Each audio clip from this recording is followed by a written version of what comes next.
What's going on, Fanimals? What's going on, sleuths? Crime Channel sleuths. How you guys doing? Happy Tuesday. Yes, it's Tuesday, but only one more day to work. We have a 4-day weekend upon us because of Thanksgiving. So enjoy that for 4 days off if you have them off. Or if you're off already, fuck you. Doc Bones, what's up? How you doing? Sean B, Ray. Who else is here? That's it. Home Luna. What's up, Home Luna? Welcome to the channel. That's the first time seeing your name. Home Luna. Oh, man. What's going on, guys? I just woke up from a nice little nap. So I'll be here for the next 3 hours. And, well, not 3 hours. Right now it's only 11:25. So the next 2.5 hours. And that's it. Oh, I need some water. I need agua. I need agua.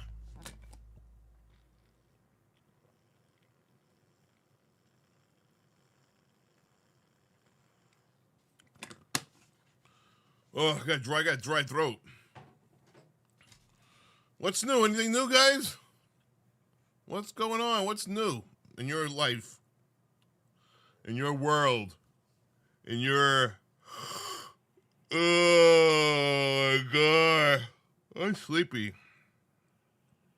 What the hell? Hold on a second. What? I can't see this.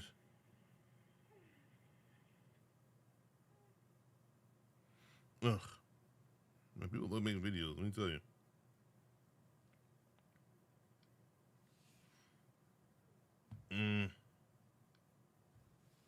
All right. What's up? Can you guys hear me? Can you guys hear my voice? Am I loud and clear? Oh, it feels like I can only wear the t-shirt one time. It seems like it gets stretched out around the collar. I don't know, man. The shirts feel weird. Does it look stretched out? My collar?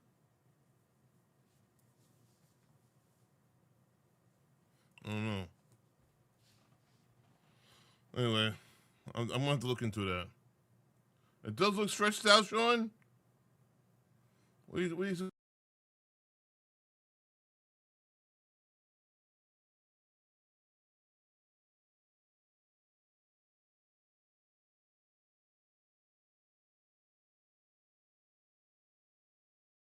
Hey, what's going on? What happened again?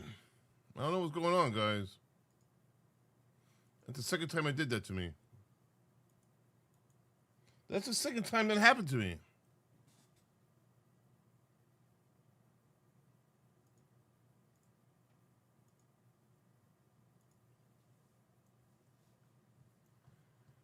Second time. Let's see what's going on here. I didn't stream last night, guys, because I was watching the Super Bowl. I was watching the Monday Night Football game, and I was enjoying the Monday Night. I was enjoying the Monday Night Football with Eli Manning and Peyton Manning on the side, talking on the side. So, yeah. I was by the time that was finished, it was like after 11:30. I was like, I'm just gonna relax and chill. You know. I gotta start giving myself more time, guys. I'm sorry. But I have to start giving myself more time to relax and chill, you know? Hunter Country Boy, how you doing? Cat Randall, what's up? Oh, man. Bring around the collar? Bring around the collar. No, I want a V-neck ring. It doesn't look like a V-neck ring anymore. Looks like it's stretched out. Cakes Boo, how you doing, Cakes Boo? I'm glad you understand. Thank you. I wish more people were like you. Oh, man. Oh, man. Oh, it's turkey. turkey time, guys. Turkey time. I wish I was able to move that thing. I wish I was able to move that turkey, like, further up. You know? Turkey time. I'll just put Happy Thanksgiving instead. Or that one, Happy Thanksgiving Day. That's for happy. That's for the day. When we live stream on the day. I think I will be live streaming. I'll live stream on Thanksgiving Day. I will live stream on Thanksgiving Day, guys. Yeah. Oh, you put it here? Oh, okay. There. Here. There. Okay.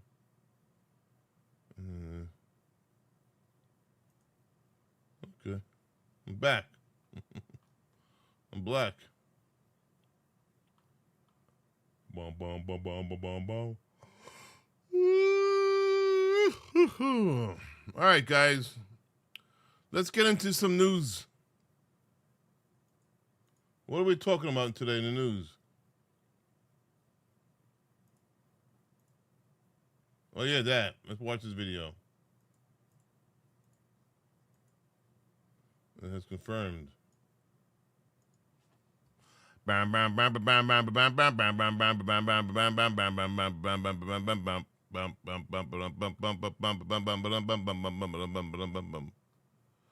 how do I make this bigger?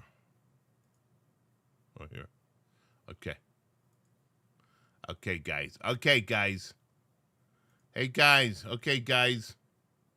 Let me share my screen. Let's go. Sidebar. Confirmed there with Jesse Weber. Is a hold in LAPD fires back on bogus claim of frozen body found in David's truck. Place on any information coming out about what may have happened to her. There is a lot to break down. Let's get into it right now. Welcome to Sidebar, presented by Law and Crime. I'm Jesse Weber. Welcome to Sidebar.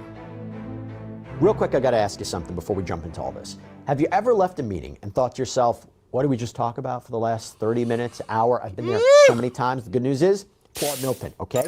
This tiny AI on what happened to her. And a lot of David back in September, Red's body was apparently for the 14-year-old where we do not currently this investigation. So just click the link below code. We have another update in the Celeste Rivas Hernandez investigation. So in the case where we do not currently have an announced cause or manner of death for the 14-year-old teenager from Lake Elsinore, California, who disappeared last year, whose body was apparently found in a bag in the trunk of a Tesla registered to singer David back in September out in the Hollywood Hills, there has been a lot of speculation on what happened to her, and a lot of confusion as to why the LA County Medical Examiner hasn't listed this information out yet. So the thought was that they're still waiting for toxicology reports, more information. It was listed as deferred. And then we go to the latest reporting from TMZ, which, by the way, I don't know, was maybe debunked. So it came out that sources close to the investigation told TMZ that Celeste's body was frozen, that it had actually been thawing out when it was found in the car, that she had been decapitated, that her limbs had been severed, cut into pieces. And whether that complicated knowing for sure what happened to her, here's the problem. This just came out. An LAPD captain and commanding officer of the Robbery Homicide Division told People magazine, this isn't true. Quote, Celeste's body was not frozen. She was not decapitated. The whole frozen thing doesn't even make sense. Her body was in the car for weeks. Even if she had been frozen solid when she was put in the car, which there is no evidence to suggest she was, 5 or more weeks in the trunk of a car in sweltering heat in the middle of summer would not have resulted in a partially frozen body being discovered on September 8th. Now, Williams previously said that Celeste had been dead for at least several weeks. What is going on? And now we got to talk about what just happened, okay? This is real. The medical examiner's office has removed information from Celeste's case on its publicly available website. So according to a release from authorities yesterday, quote, At 10:54 a.m. on Friday, November 21st, the County of Los Angeles Department of Medical Examiner received a court order initiated by the Los Angeles Police Department to place a security hold on medical examiner case number 2025-14252 Celeste Rivas Hernandez. No records or details associated with the case, including the cause and manner of death and medical examiner report, can be released or posted on the website until further notice. The department's mission is to have full transparency with the community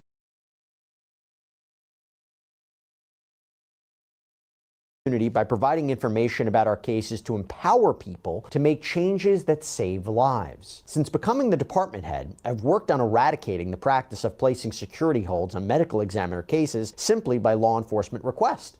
The practice of security holds is virtually unheard of in other counties and has not been proven to improve outcomes in the legal system. We are dedicated to serving our community with full transparency. However, the law precludes us from doing so while the court order remains in this case. The department previously received a request for a security hold from the LAPD on this case on September 15, 2025, which was denied due to insufficient justification to warrant the hold. The department understands the public's interest in this case and remains committed to transparency when possible. Information will be made available once the court order is lifted. For questions about the court order, timeline, and the law enforcement investigation into this death, you can contact the LAPD. Now, I will add this. LAPD Captain Mike Bland told NBC4 Investigates, quote, "This is an ongoing RHD homicide case, Robbery Homicide Division. And the purpose of the court order is to ensure the LAPD receives information on this case from the medical examiner's office before the public does." Now, by the way, Steve Fisher, who we've had on this program before, the private investigator who was hired by the owner of that rental property that David was reportedly staying at, which was near where this abandoned Tesla with Celeste's body inside, where it was found and where it was towed. Again, someone we've had on this show numerous times to talk about his investigation. He wrote this on X, quote, "I appreciate the commitment to transparency by the LA County Medical Examiner's Office. They previously denied an LAPD request for a security hold on the case. Now, LAPD obtained a court order sealing the case. The timing of that, along with the wording of the news release from the medical examiner's office, leads me to believe a cause and manner of death have been determined in the case of Celeste Rivas Hernandez, and the ME's investigative and autopsy reports are completed." Is he right?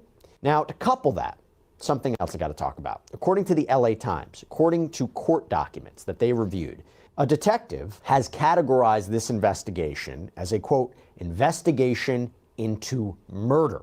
Now, that is very significant because the LAPD previously indicated that there might not be a crime beyond concealment of a body. So this was paperwork in support of not releasing the ME's findings, which I just mentioned. And you had LAPD Detective Joshua Byers, who said in a declaration that was filed that release of these autopsy findings could taint or jeopardize this apparent murder investigation. Quote, "Will reveal or tend to reveal the ongoing investigation and the integrity of the investigation, as well as the identity of witnesses and or informants who are cooperating with law enforcement and the content of the information they have provided, which could endanger the lives of witnesses and or compromise the investigation." And Los Angeles Superior Court Judge Craig Richmond granted the LAPD's request with respect to not releasing the ME's information.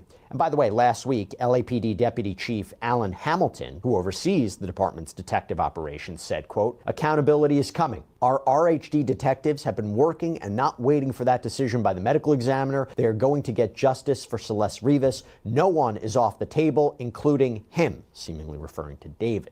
Let me bring on right now a special guest to try to get some clarity about what all this means. I want to bring on Dr. Nada Rutherford, Richland County coroner here. Doctor, thank you so much for coming on. Let's start first off.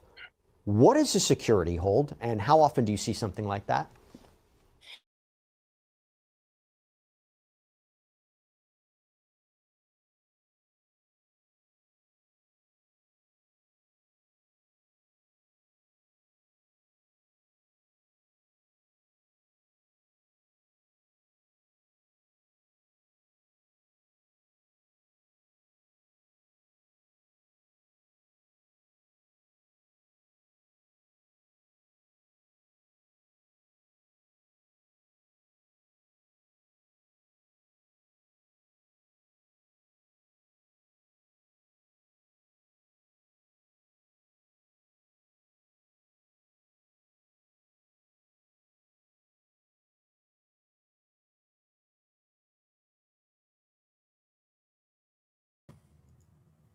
I apologize, guys. I don't know what happened. I don't know why it keeps happening. It keeps disconnecting. Very strange.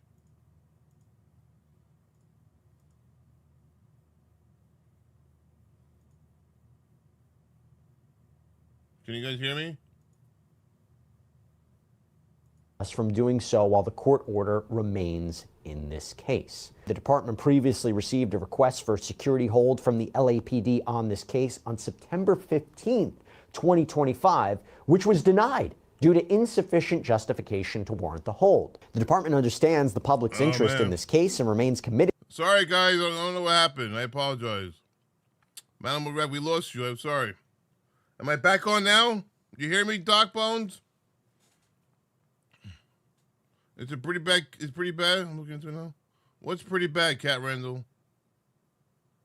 To transparency when possible. Information will be made available once the court order is lifted. For questions about the court order, timeline, and the law enforcement investigation into this death, you can contact the LAPD. Now, I will add this. LAPD Captain Mike Bland told NBC4 Investigates, quote, "This is an ongoing RHD homicide case." Robbery Homicide Division. And the purpose of the court order is to ensure the LAPD receives information on this case from the medical examiner's office before the public does. Now, by the way, Steve Fisher, who we've had on this program before, the private investigator who was hired by the owner of that rental property that David was reportedly staying at, which was near where this abandoned Tesla with Celeste's body inside where it was found and where it was towed. Again, someone we've had on this show numerous times to talk about his investigation. He wrote this on X, quote, "I appreciate the commitment to transparency by the LA County Medical Examiner's Office. They previously denied an LAPD request for a security hold on the case. Now, LAPD obtained a court order sealing the case. The timing of that, along with the wording of the news release from the medical examiner's office, leads me to believe a cause and manner of death have been determined in the case of Celeste Rivas Hernandez, and the ME's investigative and autopsy reports are completed." Is he right?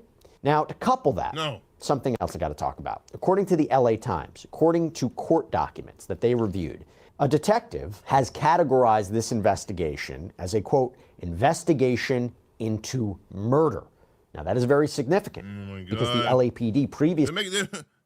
Why are they making this case so confusing and difficult? I don't get it. Indicated that there might not be a crime beyond concealment of a body. So this was paperwork in support of not releasing the ME's findings, which I just mentioned. And you had LAPD Detective Joshua Byers, who said in a declaration that was filed that release of these autopsy findings could taint or jeopardize this apparent murder investigation. Quote, "Will reveal or tend to reveal the ongoing investigation and the integrity of the investigation, as well as the identity of witnesses and or informants who are cooperating with law enforcement and the content of the information they have provided, which could endanger the lives of witnesses and or compromise the investigation." And Los Angeles Superior Court Judge Craig Richmond granted the LAPD's request with respect to not releasing the ME's information. And by the way, last week, LAPD Deputy Chief Alan Hamilton, who oversees the department's detective operations, said, quote, "Accountability is coming. Our RHD detectives have been working and not waiting for that decision by the medical examiner. They are going to get justice for Celeste Rivas. No one is off the table, including him," seemingly referring to David. Let me bring on right now a special guest to try to get some clarity about what all this means. I want to bring on Dr. Nada Rutherford, Richland County coroner here. Doctor, thank you so much for coming on. Let's start first off. What is a security hold, and how often do you see something like that?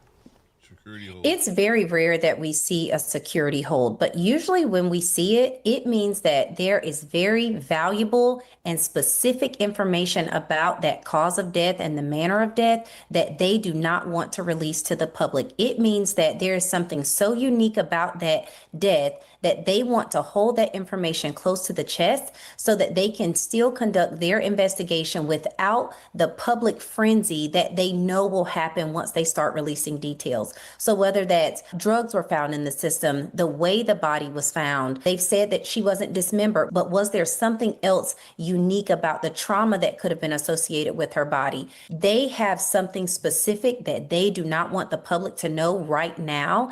And In my humble opinion, as a person who works with law enforcement and as a coroner who does active investigations, if there's something very specific and we release that to the public, we could totally mess up the entire investigation. You could lose witnesses. They don't want to deal with whatever information was found. Right now, they are still doing an active investigation. And so if holding that information close to their chest is going to help them get justice for this potentially murdered 15-year-old, then I think that they should do it, and everyone should be in agreement with that. So do you agree with Steve that right now the ME's office has definitively a cause and manner of death for Celeste Rivas Hernandez? I do believe they know what her cause and manner of death are at this point. And the fact that they have pushed for this hold so hard, they denied the first one. And then they went back again. What did you make of that? The fact that they requested it all the way back September 15th, 7 days after her body was found. They want to keep information close to them for this investigation. You have to think about this. You have someone who's a celebrity. You have someone who has money, power, resources, and the people around that person also have money, power, and resources. So how do you infiltrate and penetrate all of those things if you are giving all of the information to the public? I'm all for transparency, but gosh, we want to know what happened to her, and the people doing the investigation should have that information first before the public gets it and tears it up. And just to be clear, if we take all this as true, if it was denied all the way back in September, there's a possibility, would I be totally wrong by saying maybe they didn't have the cause and manner of death yet? Maybe it was too premature. Maybe it was too early for the LAPD to request that no information be shared. But now the ME's office may have cause and manner of death, and the whole situation has changed. And maybe you're right. There's something in there that they say this is going to taint the investigation. So do you think that my timeline might be right there? Oh, absolutely. And here's the other thing. When you have a body that is decomposed, it takes longer to get that cause and manner of death. The body is breaking down. It is literally liquefying. You've got a car found in a hot area encased in metal, and the body is going to break down even faster. Whether she was frozen, not frozen, you put a body out in the heat, it's going to decompose. And we don't know how this body exactly was found. Was it found encased in plastic? Was it found inside of a suitcase? How was the body found? How was it dressed? How was it draped or clothed? All of those things become so important. This girl's been missing for a year. A year before her body was discovered. And there have been reports about when her last known sighting was. I will get into a second when it seems authorities believe she might have died. Put that to the side for a second. You mentioned something very important here. This back and forth on freezing. I said this in our episode yesterday. If this reporting is true, not true, how distressing this must be for the family to hear something like this. But I have to tell you, when I was doing the episode, I was like, it doesn't make sense that the body was found thawing. It was in a hot car. When would a frozen body been transferred? It seems that when the car was parked there, the body was already inside. So the fact that you have, it's very hard to get definitive information in this case. And yes, there's speculation, and sources say this. But this idea of the body being frozen and thawing out, I got to say, I'm not surprised that it's been debunked, or seemingly debunked. Here's the thing. The medical examiner knows exactly how that body was presented to them and to that office. So even if, let's say she was frozen, let's say they're trying to throw us off by saying, oh, that wasn't the case. Her body would be well preserved had it been frozen, and you would actually have more of a whole body in front of you. So if she was thawing in the car, yes, she's going to decompose, and the rate of decomposition is going to be what it is. But if she was frozen and then put in the car, like let's say she was stored someplace, we've had cases like this here in our county where someone was in a deep freezer for years, and then the body started to decompose once the power was cut off to that site. So the idea of her body being frozen and thawing, it's a very real possibility. But that ME's report, that autopsy report, how that body was found, and that determination of how long she could have possibly been dead, they have so many things that they can utilize, from bug activity to to looking at just how much of her body had decomposed. Was there parts of her body that were mummified? Was she left someplace and then frozen? You would see decomposition even in that. So there's a lot that the medical examiner's report is going to have in it. Do you think, based on what I just read to you, this hold, do you think there's a possibility that it's undetermined? They can't tell exactly what happened to her, or does that seem unlikely? Because if it was undetermined, why not release that information unless they believe this would cause an uproar? You know, how could you not know what happened? You know, obviously there's a number of reasons why that could be, and please elaborate on them. But do you think it's maybe unlikely that the cause of death, the manner of death, is undetermined?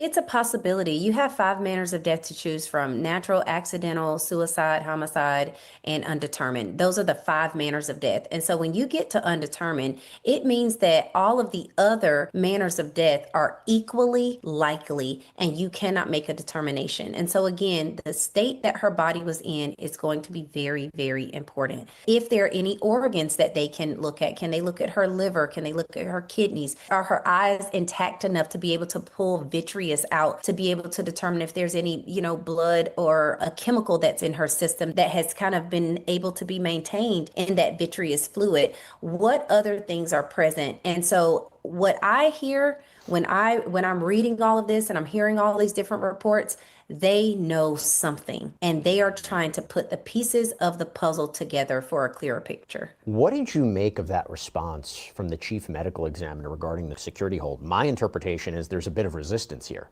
right? There's a bit of resistance, and that was a statement to make there. What'd you make of that? So I think he's frustrated.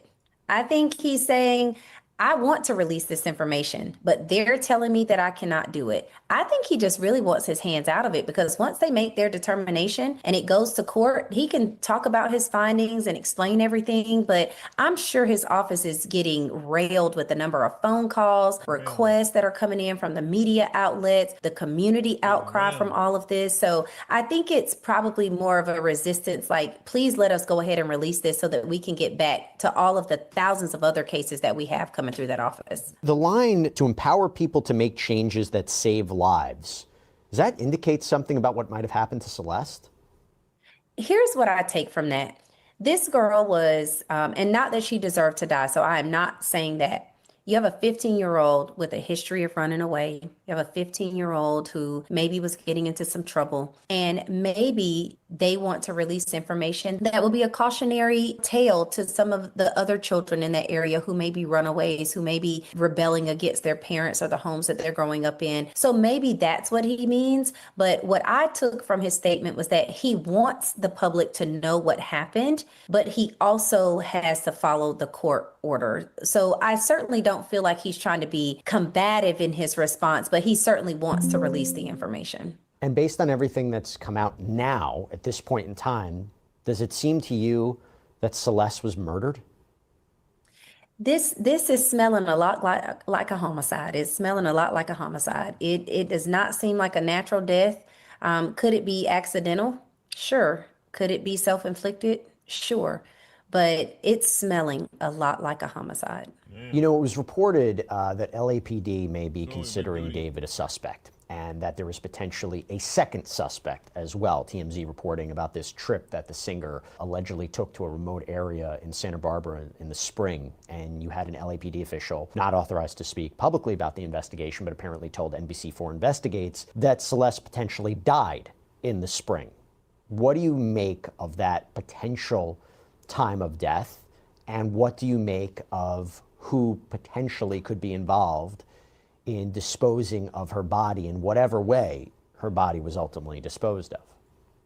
So if her last known moments are to be in the spring, then it would make a whole lot of sense that her body was preserved to the point that they had a smelling, rotting body in a car decomposing. That would make a lot of sense. This is why I keep going back to this. Again, I know they said, oh, they've debunked this rumor. No, you really haven't, in my opinion, because all it takes is a person who can read through all of these different reports and all these different accounts. If she was there and all of a sudden she wasn't, where was she?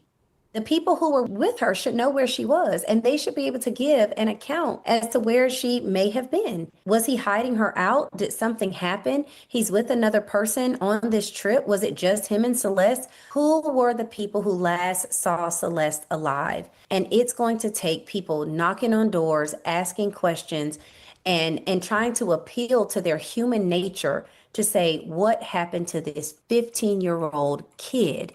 She's not a young adult at this point. She is a child who is around adults who may have wanted to do her harm for whatever the reasons may be. Here's the million-dollar question. How long does this court order last, if you know, in your experience? Because here's the bottom question.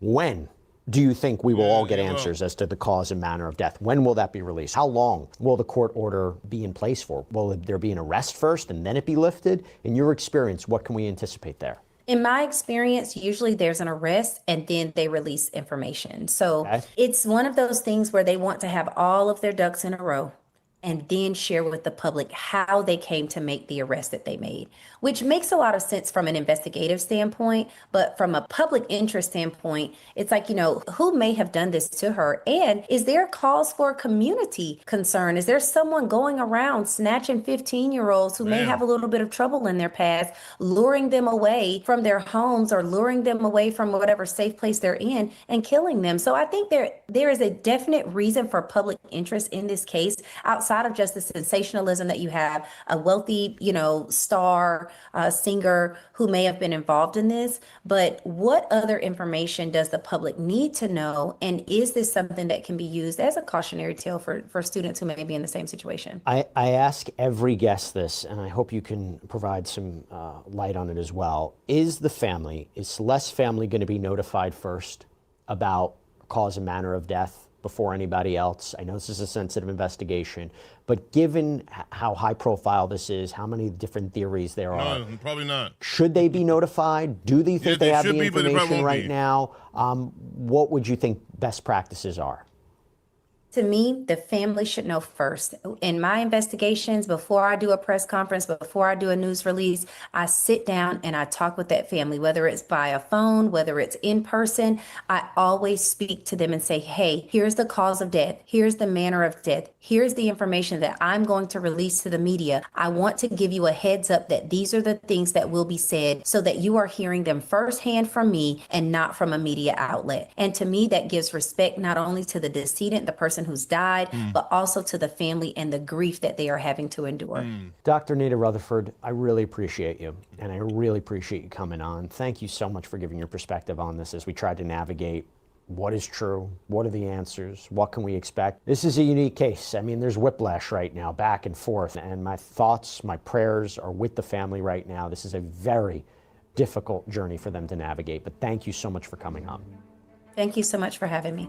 And that's all we have for you right now here on Sidebar. Everybody, thank you so much for joining us. And as always, please subscribe on YouTube, Apple Podcasts, Spotify, wherever you should get your podcasts. You can follow me on X or Instagram. I'm Jesse Weber. I'll speak to you next time. That was fast. That was pretty fast. That was a fast episode. That was 21 minutes long. Wow. How did the time go so fast? Huh, Ashley? What's up? How you doing, Ashley? Why did time go so fast, Ashley? Oh man, what's going on, guys? My mom and grandma start crying. I can hear them. Well, you can't. Wait. You can't hear anything I'm saying, Ray Ray? Come on. Can Ray Ray hear anything I'm saying? She blind like that? Huh? Huh? Huh? Huh? Huh? What happened to Anna Kepler? All right, let's do an update. Let's do an update for Anna Kepler case. With her blended family. Here's the story. Anna Kepner, an 18-year-old high school senior from Titusville, Florida, slipped away on what was supposed to be a joyful family cruise aboard the Carnival Horizon. Full of life, dreams of joining the U.S. Navy, and a future she'd worked so hard for, Anna seemed unstoppable. But on November 7th, tragedy struck.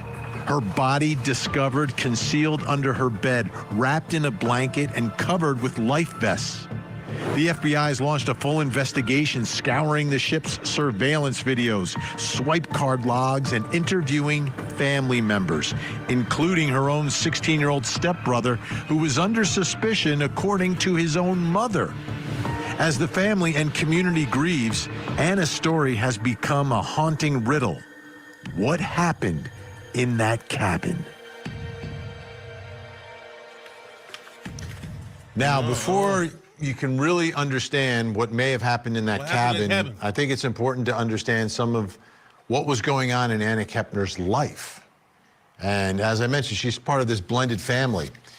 She had a boyfriend, and I guess it's sort of common among young people these days because of the technology.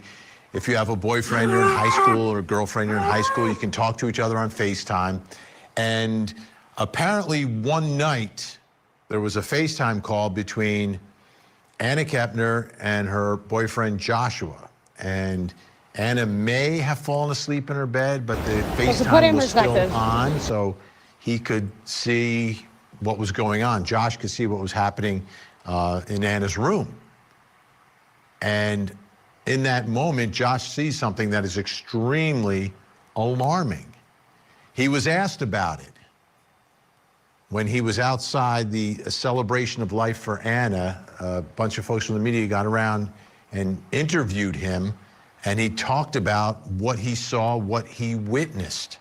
And it involves Anna and her 16-year-old stepbrother. Let's take a listen to that interview. From what you know, what do you think happened in the room? I think that he walked in there and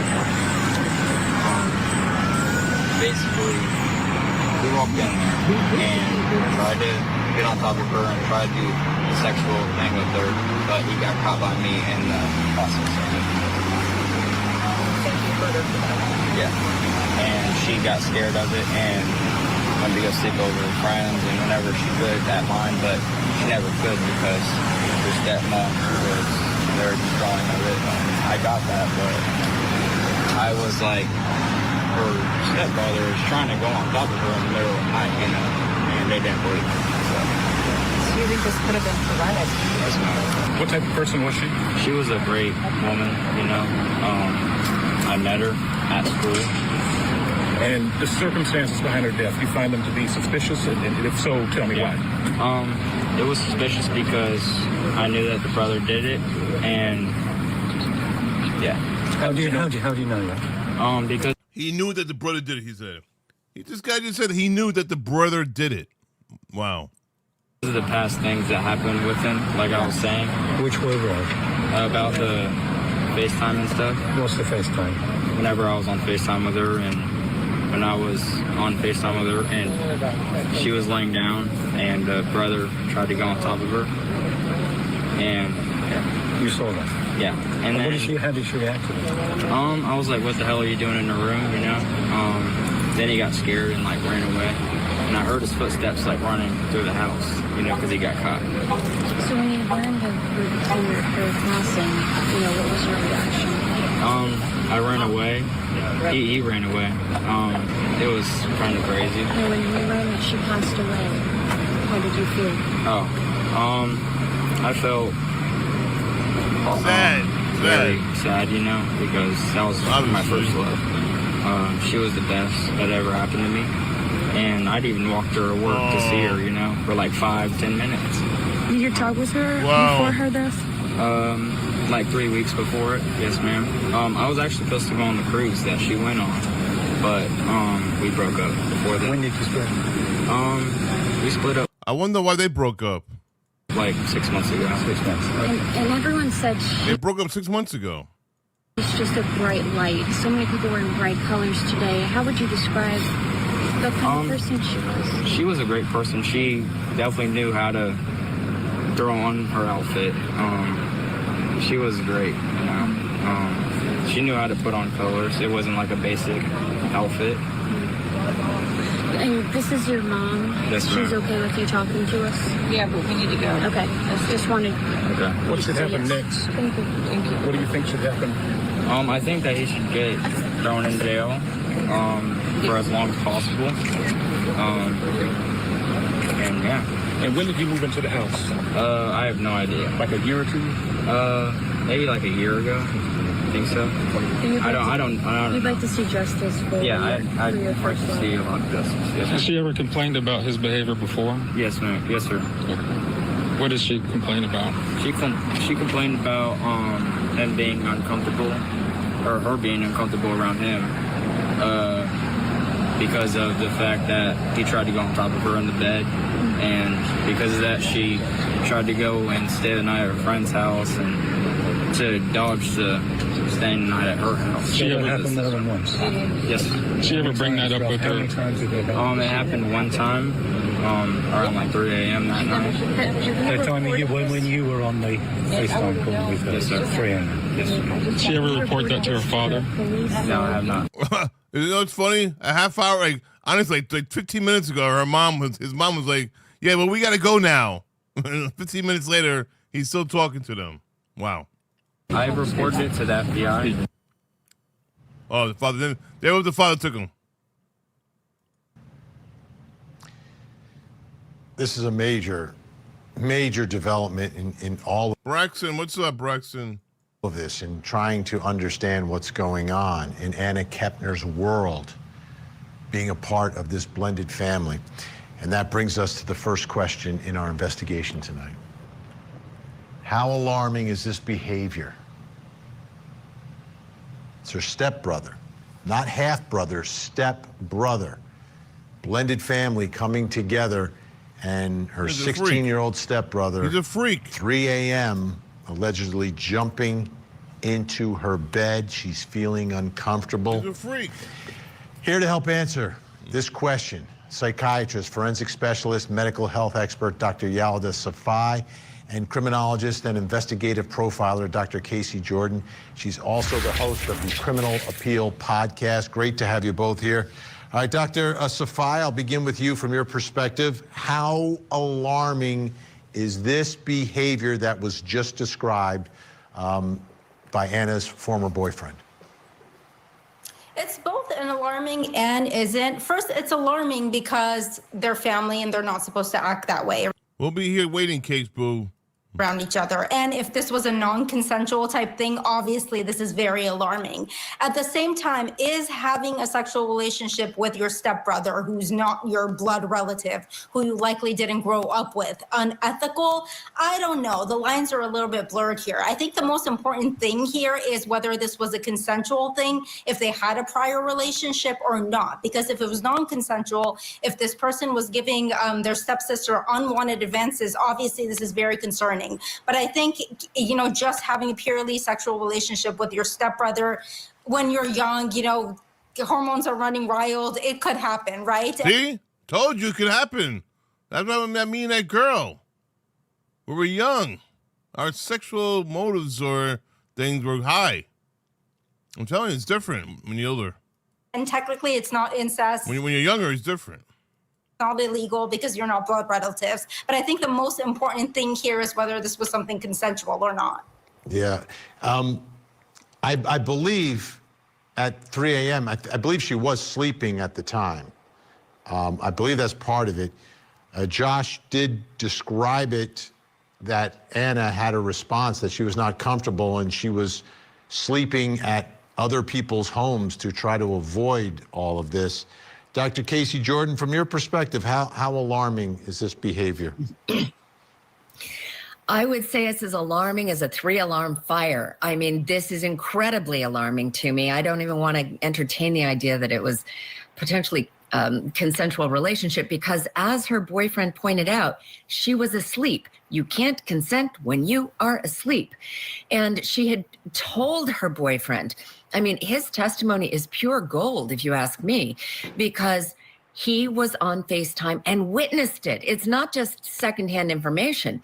He saw the stepbrother on FaceTime screen on top of his girlfriend and yelled at him through the phone, and the stepbrother ran away. He could hear the footsteps going through the house.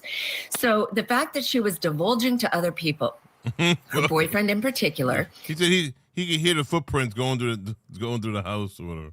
That she was uncomfortable around her stepbrother and avoiding him by trying to have sleepovers at somebody else's house.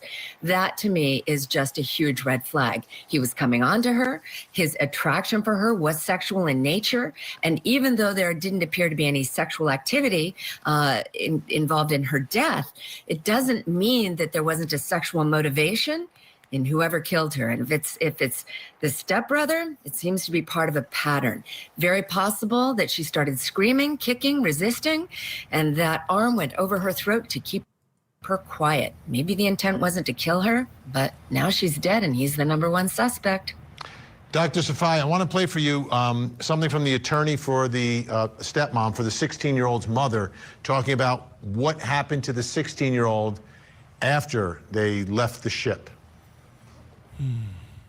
Mom, immediately after the incident, he was hospitalized, and then when released from the hospital, Mom and Dad participated too. They signed a stipulation basically allowing him to live with Mom's relative, and they're getting counseling and so forth for him.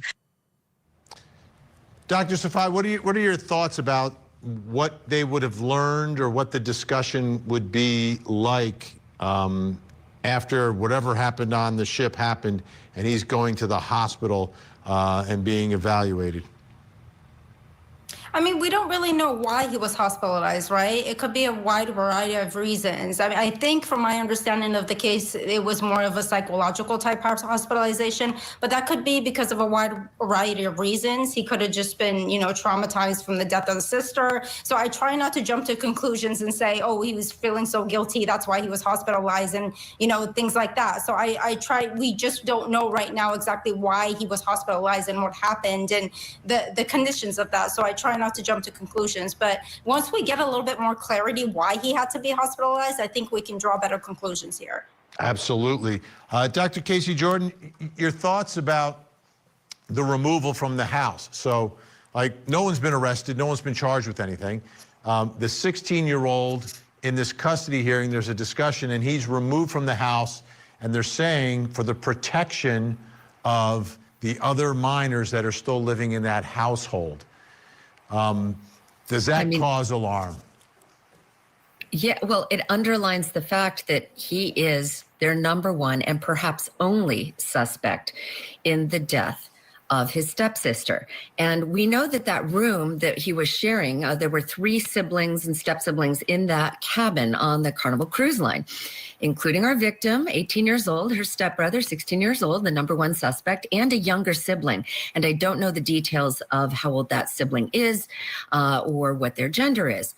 But clearly, if you think that you have a teenager in your house who's capable of homicide of his stepsister, another family member within that house, somebody who has homicidal tendencies, perhaps, even if it isn't proved that he's responsible for her death, you must protect the other children in the house. And I would be very curious to know what is the nature of the custody dispute between the suspect's parents. That said, let's remember he is innocent until proven guilty. They're going to be looking at every single angle. They're going to be looking at cameras. They're going to be looking at key card swipes. Did the cabin have a balcony that somebody could have, an intruder could have come in through the balcony? They're not going to rule out anything else. But right now, given that she was found in the room that she shared with her stepbrother, stuffed under the bed, wrapped in a blanket, covered with life jackets, they're going to be looking at the person she shared the cabin with.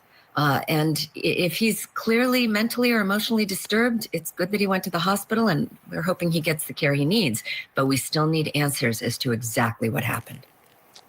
Dr. Casey Jordan, Dr. Yala Safai, great to have you both with us tonight. Thank you so much. Coming up next, what does the timeline reveal?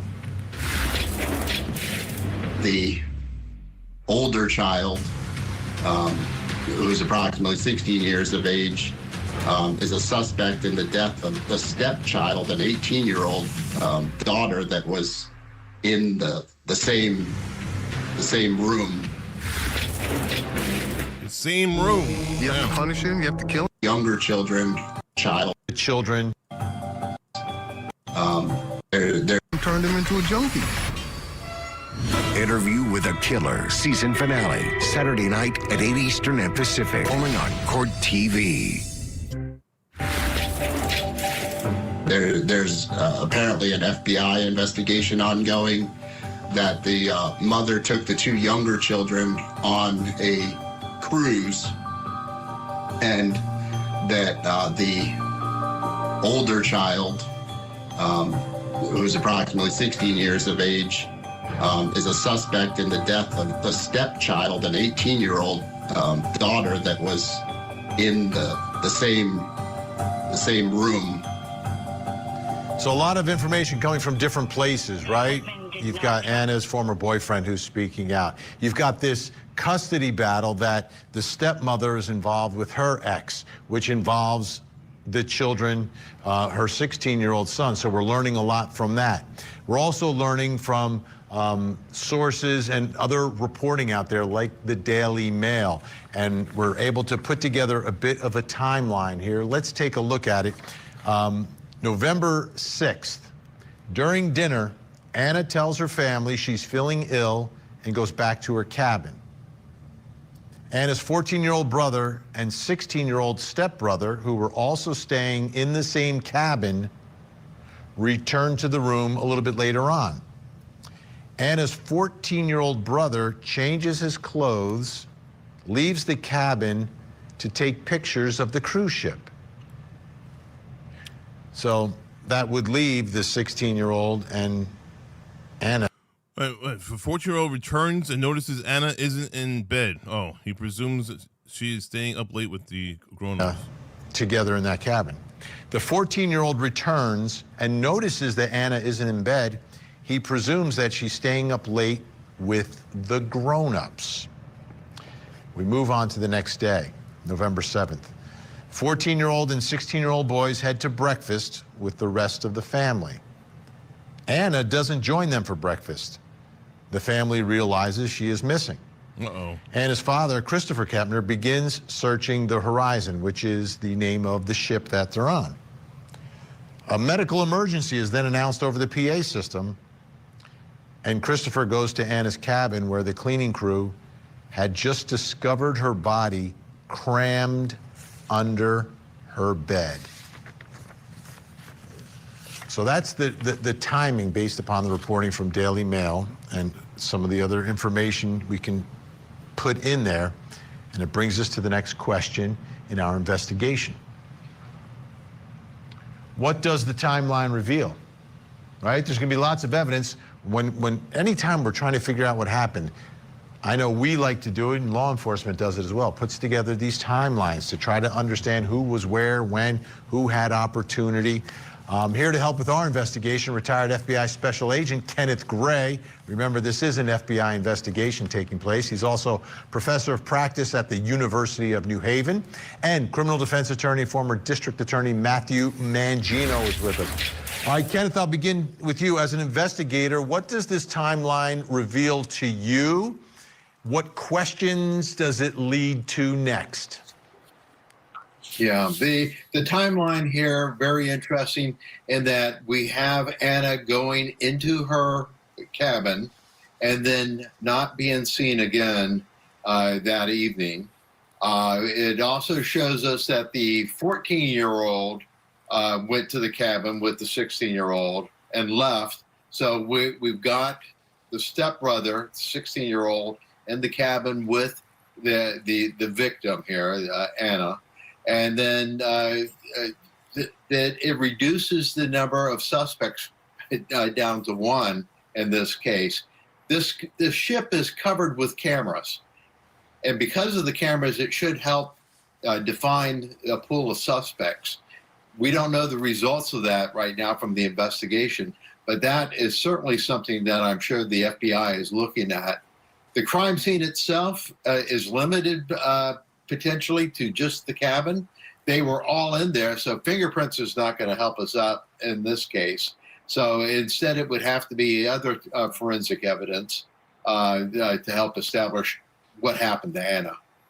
Matthew Mangino, as a former prosecutor looking at all of this, it seems to me the crucial witness, if in fact the 16-year-old is the suspect, the crucial witness in all this may be the 14-year-old. He didn't see nothing, though. Well, right, Vinny, and I read some news reports. Again, this is not in investigative information, and I believe it came again from the boyfriend who we heard earlier, that the 14-year-old says that he heard an argument outside of the cabin between the victim and the 16-year-old stepbrother. So I think that it was even characterized as hearing some things being thrown around. So that adds to the the interest in the 16-year-old, certainly.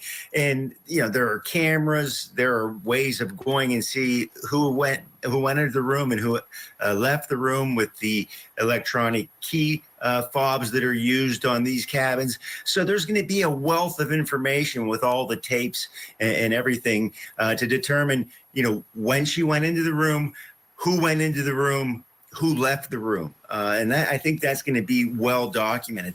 The other thing here that surprises me a bit is that, she's an 18-year-old girl. She doesn't feel well. She goes back to her cabin. No one checks on her. No one goes in to see, hey, you feeling better? What's going on? No, they don't realize she's missing until breakfast the following morning. And so I'd be interested in knowing, what was going on in the meantime. That, I never thought of it that way. That's true. If your child leaves because she's feeling ill, do you check before you go to bed? Hey, are you okay? Do you check in the morning? I guess they did sort of check in the morning because they're at breakfast, but it took some time to figure out what was going on. But no text messages like, hey, how you feeling? Like, you can't go 10 minutes in my house without someone texting one another when we're in the same house. Kenneth, let me ask you this. If in fact there is some sort of confrontation that is taking, a physical confrontation like was potentially described here by the 14-year-old, what sort of evidence are you looking for inside that room?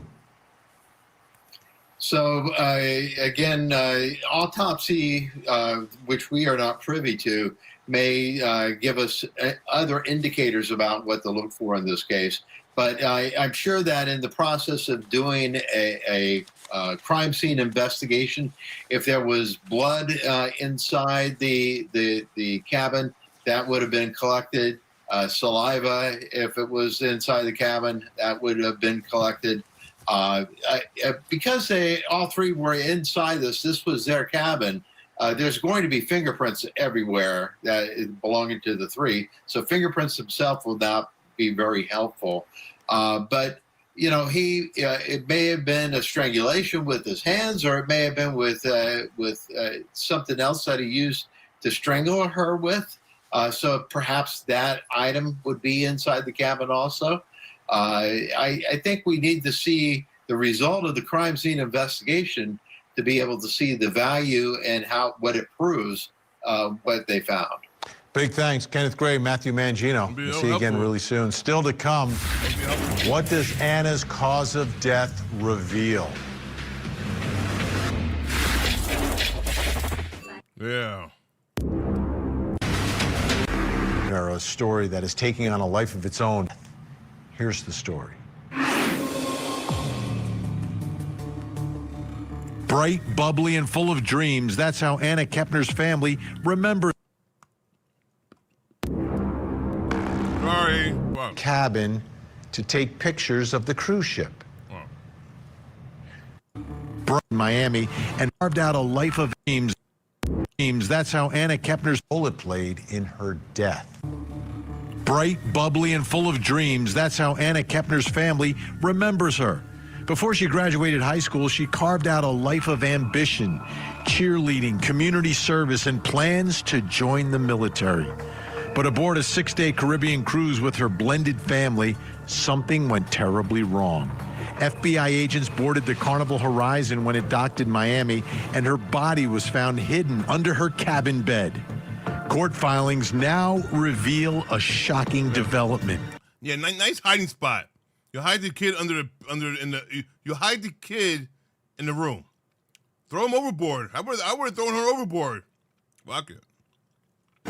A minor family member, her 16-year-old stepbrother, is being investigated by the FBI. The investigation is shrouded in secrecy, yet the whispers are growing louder. Was this a tragic accident or something far more sinister inside a family's own walls? And the whispers are getting louder. And some of the reporting is now digging into this, using sources inside the investigation, giving us more and more information. And this is some of the latest coming from ABC News, who says, Anna Kepner, a teenager who was found dead on a Carnival Horizon cruise ship this month, died by asphyxiation resulting from a bar hold, an arm across the neck.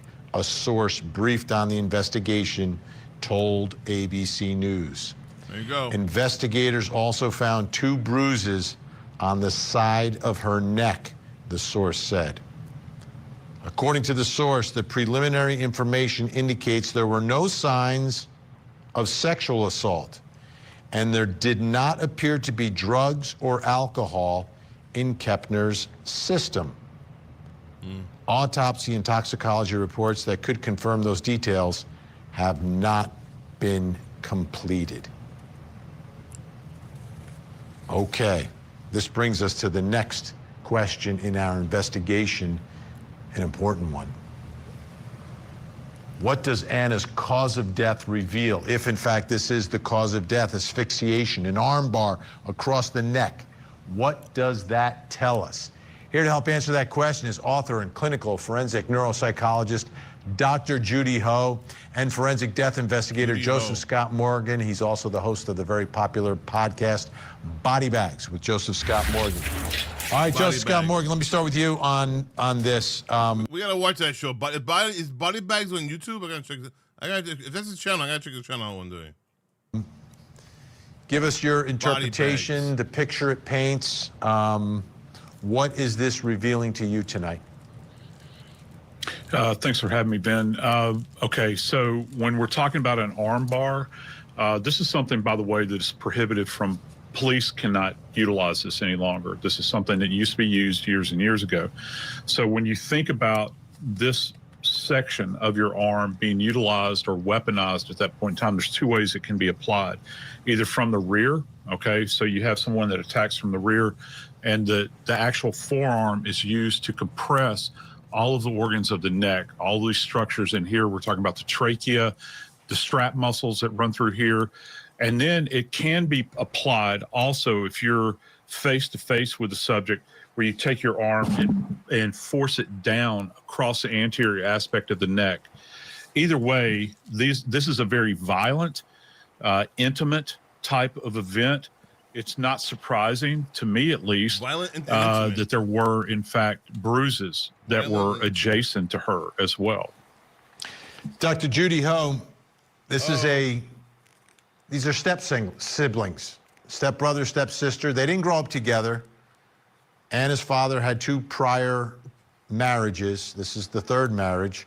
About a year or so, maybe, the parents have been together. This family's been blended. 3rd marriage? Oh, my God. What does this cause of death, if true, tell you about what's happening between these step-siblings? Wow. Well, there's been some reports, Vinny, that this stepbrother was obsessed with her in unhealthy ways. Anna's ex had talked about the fact that she was afraid to tell her family. Manny V, how you doing? Can you believe they had three ex-husbands? Oh, wait a minute. Let me go back for a second. Hold on. Oh, I'm confused. Hold on, guys. Let me go back. These are siblings, stepbrother, stepsister. They didn't grow up together. Anna's father had 2 prior marriages. Yeah, see, Anna's father had 2 prior marriages. That's Anna's father. Okay. Anna's father had 2 prior marriages. This is the third marriage. The third marriage. About a year or so, maybe, the parents have been together. This family's been blended. What does this cause of death, if true, tell you about what's happening between these step siblings? Well, there's been some reports, Vinny, that this stepbrother was obsessed with her in unhealthy ways. Anna's ex had talked about the fact that she was afraid to tell her family or other people about what her stepbrother was actually doing and how much he was scaring her or creeping her out because he always carried a knife on him, allegedly. And that even when he tried to warn the family, this is the ex of Anna, that the family just really didn't believe him. And obviously, we always hope for the best when there's a blended family situation. That's very common to have a blended family nowadays. It's not the first family that's ever gone through this, nor will it be the last. However, that's always a challenging time for the most part, because this is a blended family coming together. People have never lived together. People might have feelings about their biological parents not being together. I feel like in general, parents should be on high alert for any warning signs that maybe people aren't getting along or that it could potentially get more serious. And if these allegations are true, that this stepbrother was obsessed with her, that she was essentially turning him down, hey, we're not gonna do that, I'm not interested in you, I don't wanna date you, you can see why it could potentially lead to something like this, especially in the heat of the moment. Something else, Joseph Scott Morgan, I wanna show you is from the Daily Mail. Two sources who spoke with the Daily Mail under condition of anonymity say the pretty youngster, that's Anna, was found wrapped in a blanket, covered over with life jackets, and stuffed under a bed. What are your thoughts about that part of the story? These are items of convenience that are within reach to facilitate these coverings. And interestingly enough, the Horizon, unlike other ships in the fleet of Carnival, the Horizon actually has life vest inside of the room. Other vessels that they have stations outside. So if you have an event at sea and they say you have to go to this specific area to be provided a life vest, that's not the case with the Horizon. There are actually life vests in the cabin itself that you have access to. Again, an item of convenience. And one more thing, Vin, we talked about the injuries on the neck. I think that it's very important.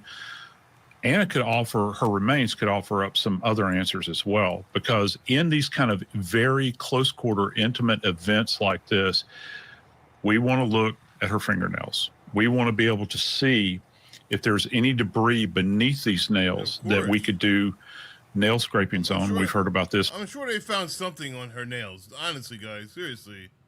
She had to have fought back and scratched the guy. I mean, come on. I cannot see that not happening.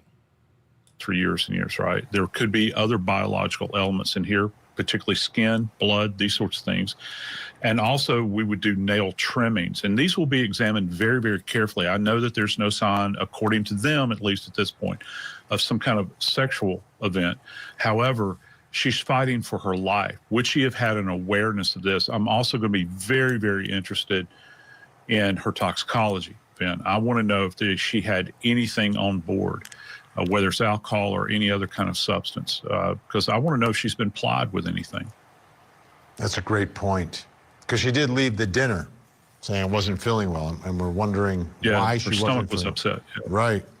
Yeah. Dr. Judy Ho, the other part of the story, there's a third child involved here, a 14-year-old, which is her brother, and he may be a crucial witness in all of this. What are your thoughts about how he can handle this situation the best? Well, it's so tough. He's in the middle of it. He might be the only closest witness. At least he heard something from the room, heard yells and screaming and some kind of unrest coming from the room. That were there rooms next to each other, the parents and all the kids, or were they separate from each other? Does anybody know the answer to that question? He was sharing with his two siblings, some kind of unrest coming from the room that he was sharing with his two siblings, one biological sibling, the other the stepbrother. And I think as a 14-year-old, that's really difficult. He has a crucial role, but at the same time, he also needs to be protected. That's very traumatizing for him to realize that he heard those yells and screams, and that could have been essentially just minutes before his sister passed. He heard yells and screams. So I think that he's going to... The 14-year-old heard yells and screams.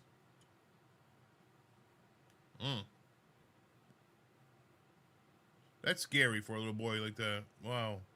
Need the support of trusted family members in this case. Maybe some can't be trusted at this moment in time. He may also even need some kind of crisis intervention from a mental health professional. And if they need him on the stand, they need to just be judicious with it. Get him to tell the story as quickly as possible. What do you mean? Are most cruise murders thrown over? What do you mean by thrown over, Jenny?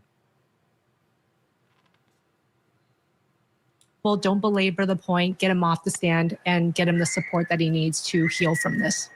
All right. Dr. Judy Ho's going to stay with us. Joseph Scott Morgan, thank you so much. We always appreciate your insight. Coming up next, why would the parents put the step siblings together in a cabin? The teenagers were given their own room. You would think they would act mature together. Why not? Why wouldn't you do that? But you know, maybe he's not gonna do in the future to do something like that. If you have sisters and stepsisters or whatever that, the girls should get their own room, and the guys should get their own room. Honestly. Which to stay.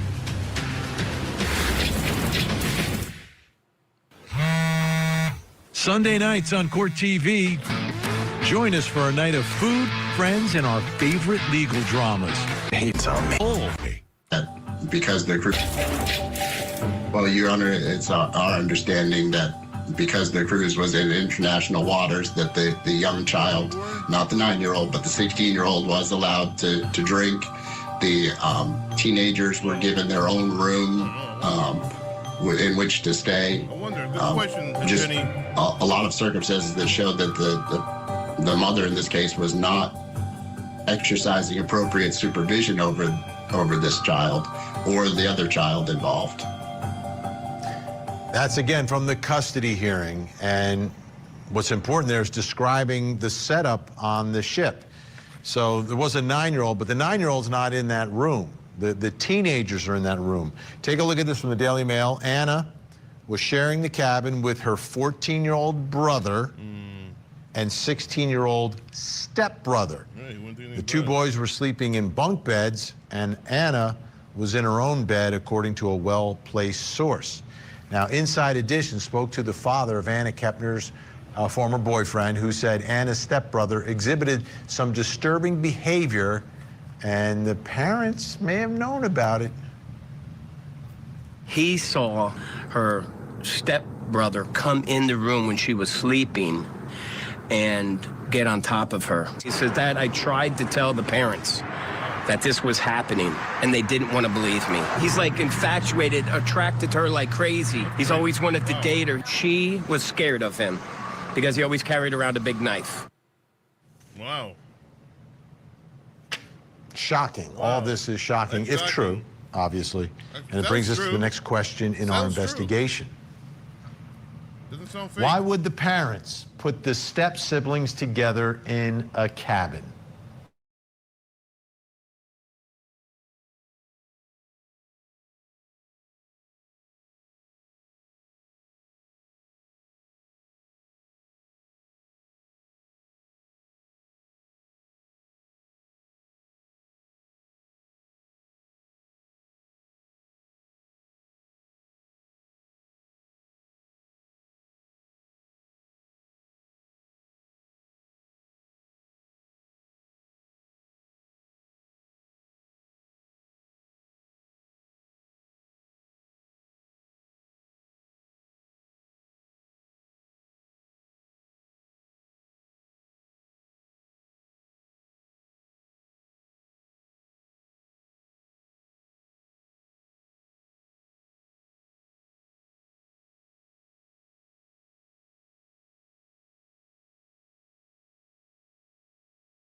I'm back. Sorry, guys. I apologize. I don't know what's going on tonight. A lot of crashing tonight, guys. Look, a lot of crashing tonight. Lots of crashing. Let me go back a little bit.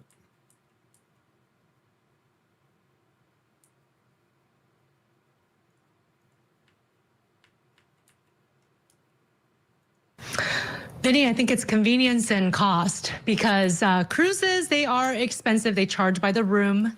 And so it's easier to put all of the children, at least the more grown children, in this case, the teenagers, in one room than to, for example, get Anna her own room and then have the stepbrothers be in another room. That would be double the cost, essentially. Don't let that happen, Jenny. So I think that finance must have been a factor here.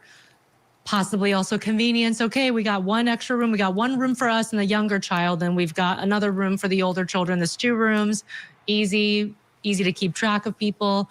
But as I was mentioning in the last segment, Vinny, blended families, especially towards the beginning, and this has only been about a year or so that this family has been blended, this is a really tough transition point for many, many children and teens. And it's a time to really be more vigilant and to try to foster as much of family togetherness and connection as possible. Make sure that you have direct communication with everyone involved. And this is just a recipe for disaster, obviously. Hindsight is 20/20, but it clearly was a recipe for disaster to put 3 of them in the same room where the stepbrother had direct access to Anna when she's sleeping, when she's going to the restroom. There's usually only one restroom in one cruise stateroom. So there's a lot of logistics here that did not make sense. Yeah, Margaret, I want to show you this. The I Like Cruise Ships YouTube channel did a video tour of one of the 3 passenger cabins aboard the Carnival Horizon. This particular room on the ship had a set of bunk beds as well as a single twin bed. Let's take a look at what we can see here. Welcome to the Carnival Horizon. We're going to have a look at one of the Family Harbor cabins. This is 2464. Now this is kind of obviously at the back of deck 2, which is the Family Harbor area. And you'll see all the cabins sort of running not too far from the back of the ship. So this is kind of cool because one of the actual Pullman beds is already in place. I'm just going to get the ladder nice and straight there. So you can actually see that top bunk already prepared. So this is actually set up as a 3-person room. I don't like it. I do not like it. No. It looks like shit.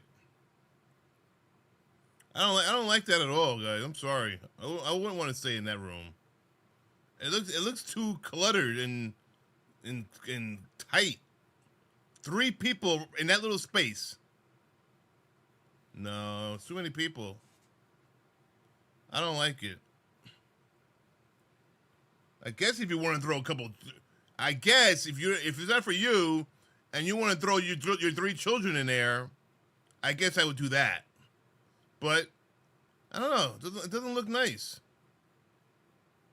Looks like a fancy jail. Yeah, I know, right? It doesn't look nice to me. I don't know. This doesn't look nice. All right, Margaret. I mean, tight quarters. Obviously, they're on a ship. You know, what do you think's going on ghetto, here? I know. Were they just oblivious to the potential of a 16-year-old boy and an 18-year-old girl, and what possibly could potentially happen here? Yeah, Vinny, I'm the mom of 3 kids, okay? And I've also been on cruise ships like that. I think as a mother, there should have been red flags. And I listened to the previous segment where, you know, there were issues with the stepbrother being obsessed with Anna. And as a mother, you should have like warning signs or red flags going on. And I think it was very reckless of that mom to put them, all 3 of them, in the tight room like that. And especially if he carried a knife. So I'm very interested to see what happens. And Vinny, I'm curious as to why, with all the stuff coming out and the sources that we've been hearing about, why hasn't the FBI made an arrest yet? I think that's really interesting too. Oh, absolutely. You know? I guess it might be an autopsy situation. I think that's probably the key to them getting the final results from the medical examiner. Dr. Judy Ho, what are your thoughts here?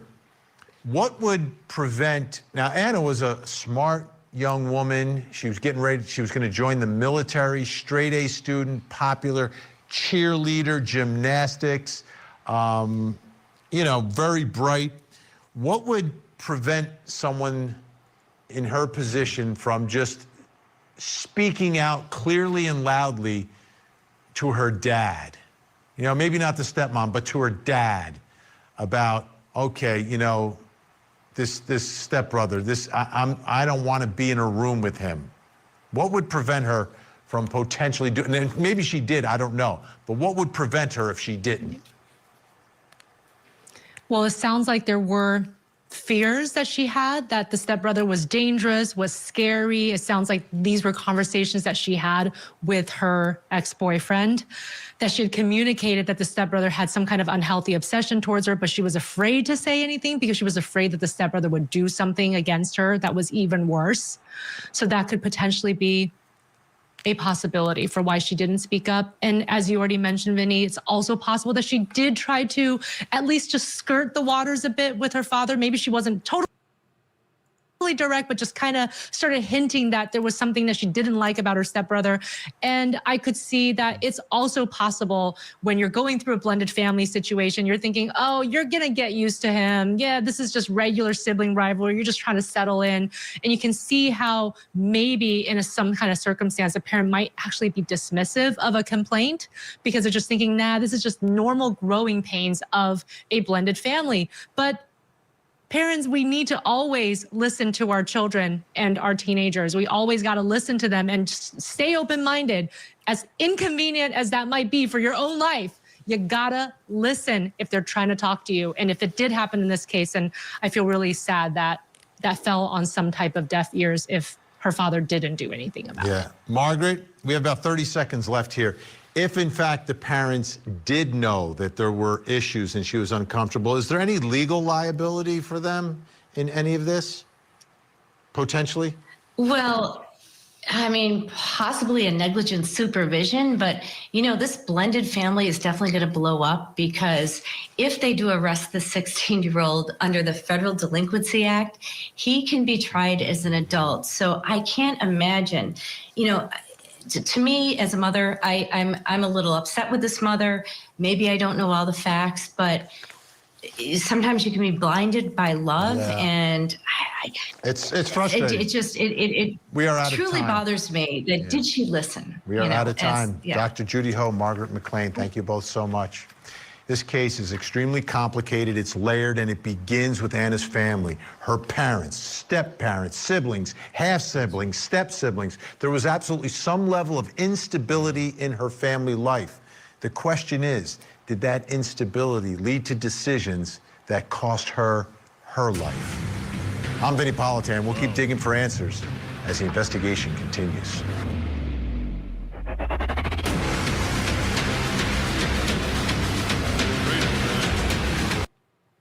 I guess we'll have to wait and see, right? I guess we'll have to wait and see.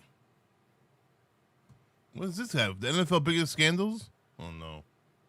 The biggest scandals. Due to association. What's this? Ashley Buzzard was set free after being accused of false imprisonment, but she's still the central figure in a heartbreaking mystery stretching from California to Nebraska. I don't know if I want to. You guys want to watch that? I don't know. I'm not sure if I want to watch that right now. Who killed Holly Baby? Simpson, new body cam, Slender Man. Body cam footage? What is this body cam? The Slender Man stabber escapes with man? What? What are you talking about? What is that, guys? The Slender Man.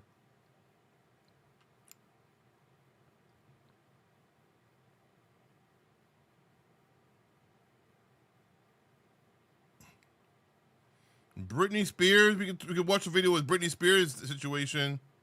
What do you guys want to? What are you guys into watching now? What should I watch, guys? Security cam? What's security cam?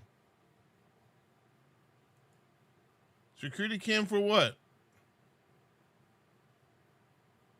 Let me see this. What is this? Anna Klepner? Us?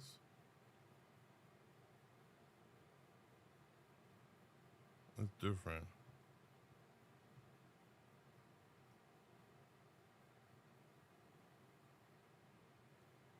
Anna Klepner.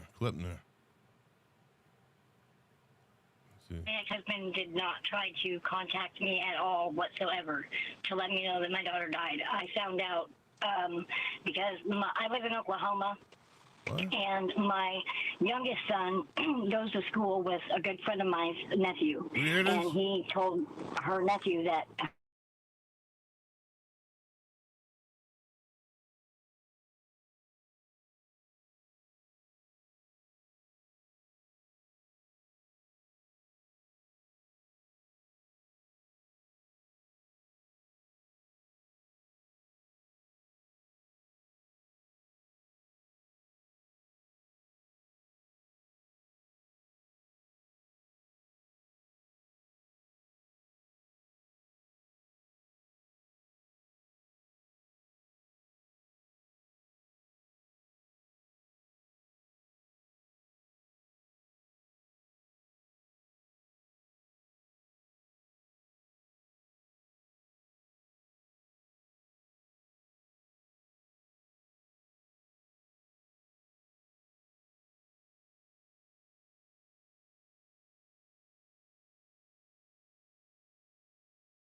Oh god.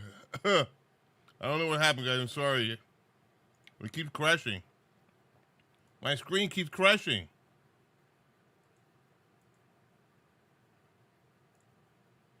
over on TikTok. Oh, look at a cute little doggy. Cute little doggy. The Anna case, Rich, they have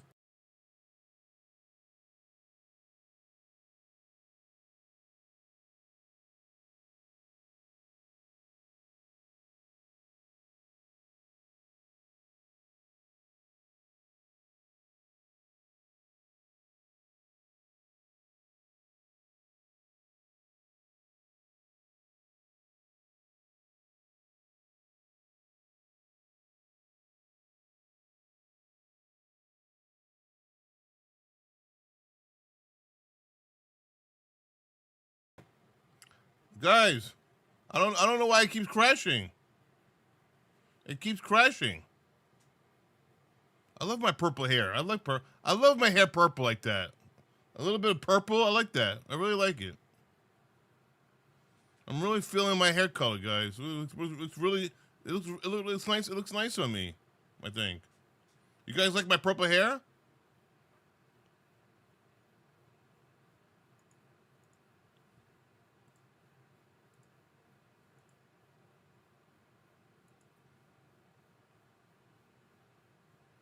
Hold of her on TikTok. Well, trying to get a hold of her on TikTok. Thank you. She still didn't answer, so I started. Can you hear? Let me rewind a little bit more.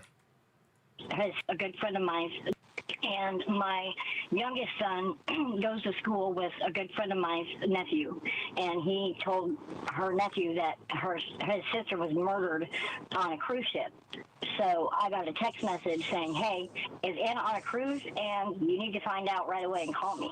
And I was like, "Do what?" So I called Anna's cell phone. She didn't answer. So then I got a hold of her on TikTok. Well, trying to get a hold of her on TikTok. She still didn't answer. So I started questioning, why is she asking me about that? So I got on my ex-husband's Facebook where there was nothing on there. So I got on to Tabby, his second wife's Facebook, as the woman that raised my daughter. And there I seen a picture of her car with flowers on it. And Tabby saying they were going to leave it at the high school for a short time as a memorial for Anna. And so that's when I Googled 18-year-old dies on cruise ship is what I put in the search bar. And that's when my daughter's face popped up all over Google. Sad. I cannot even imagine.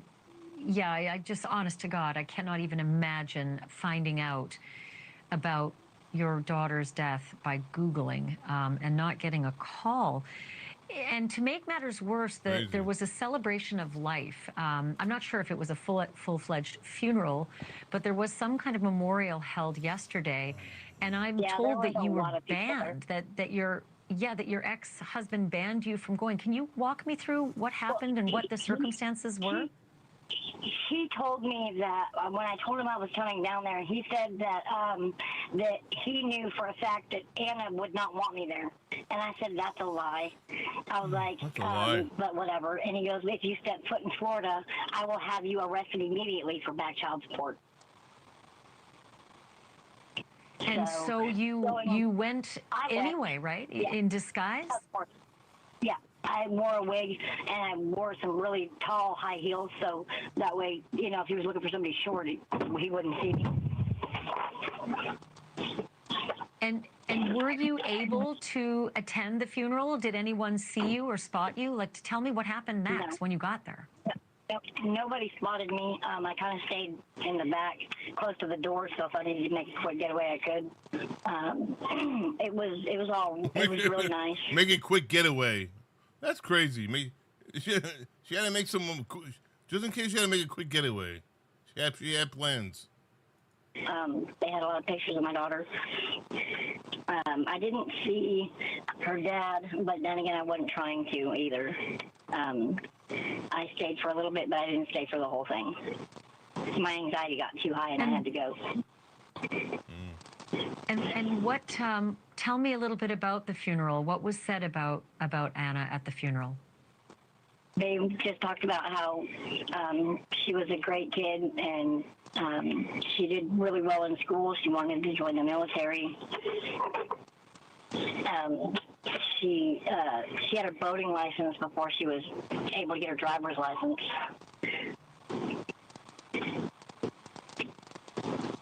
Do you know anything about the suspect in this case? And I say suspect not because police have said it. It's the 16-year-old stepbrother. Do you know anything about the stepbrother and the dynamic between Anna and him? No, because I didn't even know that Tabitha and Christopher had gotten a divorce. I didn't even know he remarried. Like I said, Christopher and I do not talk whatsoever, and he made it extremely difficult for me to even have a relationship with my daughter. And the last time I seen my daughter, he again made me look like a piece of shit. So when I was getting on the airplane, I flipped him off and called him a few choice words I probably shouldn't have. And he told my daughter that I was telling her that. I was talking to her.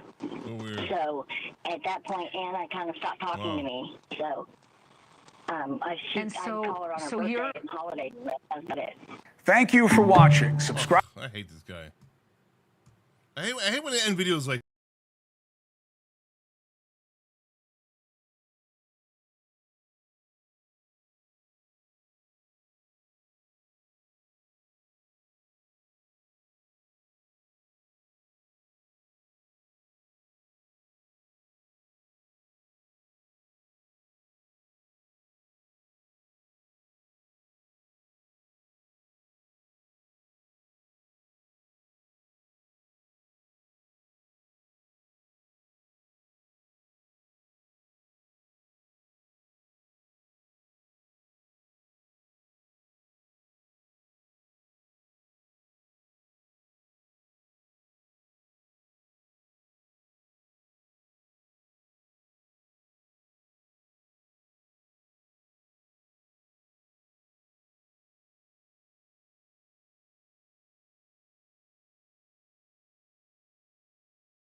why does it keep happening?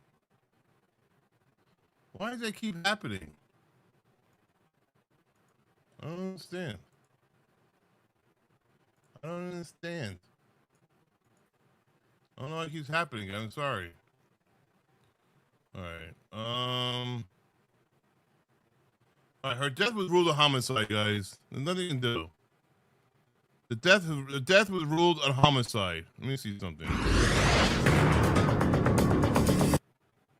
Let me get to the part We saw this already, I think.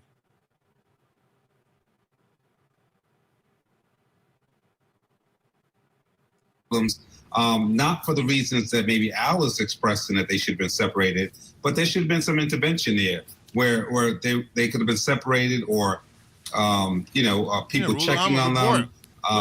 This is the new report. Ruled the homicide. What were we watching this earlier? About their mother. Hold on a second. Hold on, guys. Hold on. Let me see. Did we watch this earlier? What was the first video we watched? We watched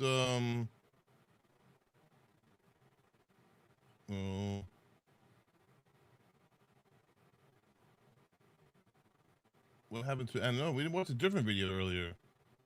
We watched a different video earlier. A day ago. This is a more recent video here. Hold on.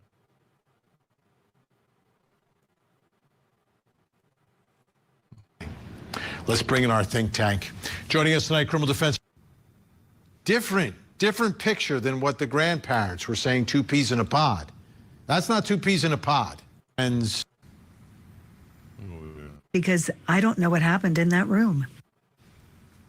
okay. Can't accuse him of what happened to Anna because wasn't in the room, right? Nobody else was there except the stepbrother and Anna. However, 2 peas in a pods, they were like 2 kids who cared about each other in the right way. The way a brother and sister would care about each other. But her boyfriend's describing the relationship in a different way, saying she was very uncomfortable and tried to stay away from him. Take a listen now to the boyfriend's father who spoke with Inside Edition with some more details about the observations of his son. He saw her stepbrother come in the room when she was sleeping and get on top of her. He said that I tried to tell the parents that this was happening, and they didn't want to believe me. He's like infatuated, attracted to her like crazy. He's always wanted to date her. She was scared of him because he always carried around a big knife. Infatuated, scared. Different picture than what the grandparents were saying, 2 peas in a pod. That's not 2 peas in a pod. That's disturbing behavior. So which is true? They both could be true in the eyes of the witnesses reporting it. It's just some people may see one thing happening and then the boyfriend saw something when no one was supposed to see what was happening. Let's bring in our think tank. Joining us tonight, criminal defense attorney, former prosecutor Al Wunsch III, along with criminal defense attorney Darnell Crossland. I'm just trying to get some answers, you know? I just want some real confirmed answers. We'll never know. Yet. Eventually, but not right now. And family law attorney Jennifer Brandt. Great to see everyone. Okay, there's a lot of things that bother me here. But let's start with demons. He's been dealing with some demons. How significant, how important can those demons be in trying to evaluate this 16-year-old suspect in what some people are reporting may very well be a homicide, Al? Okay, well, let's not worry about the demons. Let's worry about a 16-year-old who is rooming with an 18-year-old stepsister in the same room, in a room that's about the size of my desk, okay, right on top of each other. A young woman, an attractive young lady with a 16-year-old boy sitting right next to her. I mean, it's ridiculous. They should not have been in the same room together. There's the demons right there. What demon would put the 2 of them in that same sort of a situation? There was also the 14-year-old brother, her 14-year-old blood brother, was also rooming in that cabin. They were the 3 teenagers on the trip. Okay, and you know what? They should have been separated. The girls should have been together. The mother with the other daughter and this daughter, the stepdaughter, should have been in one room. The boy should have been in another room. A 16-year-old boy, I mean, I know we don't have to worry about Darnell because he never had these feelings. But a 16-year-old boy in a situation with an attractive 18-year-old girl, there's nothing but trouble going on there. It's a bad situation, and it's made worse by the fact that they allowed this to happen. I don't care if they're two peas in a pod. Those peas should not have been in the same pod. They should have been separated, and they could have hung out on the balcony and everything else, but not sleeping next to each other. A huge mistake. And the parents and the father should have protected his daughter. Simple. Darnell, you're up. Yeah. So first of all, Al is absolutely correct. You don't have to worry about me. I never had those feelings. So. Oh, here we go again.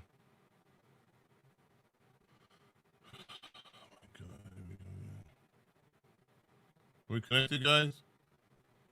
Sexual assaulting anyone. I'm a normal, self-respecting individual. So Al and I are agreeing already. And what comes to mind with these cases, Vinny, is Mondami is talking about affordability and the whole world is. Well, I'm talking about avoidability. What?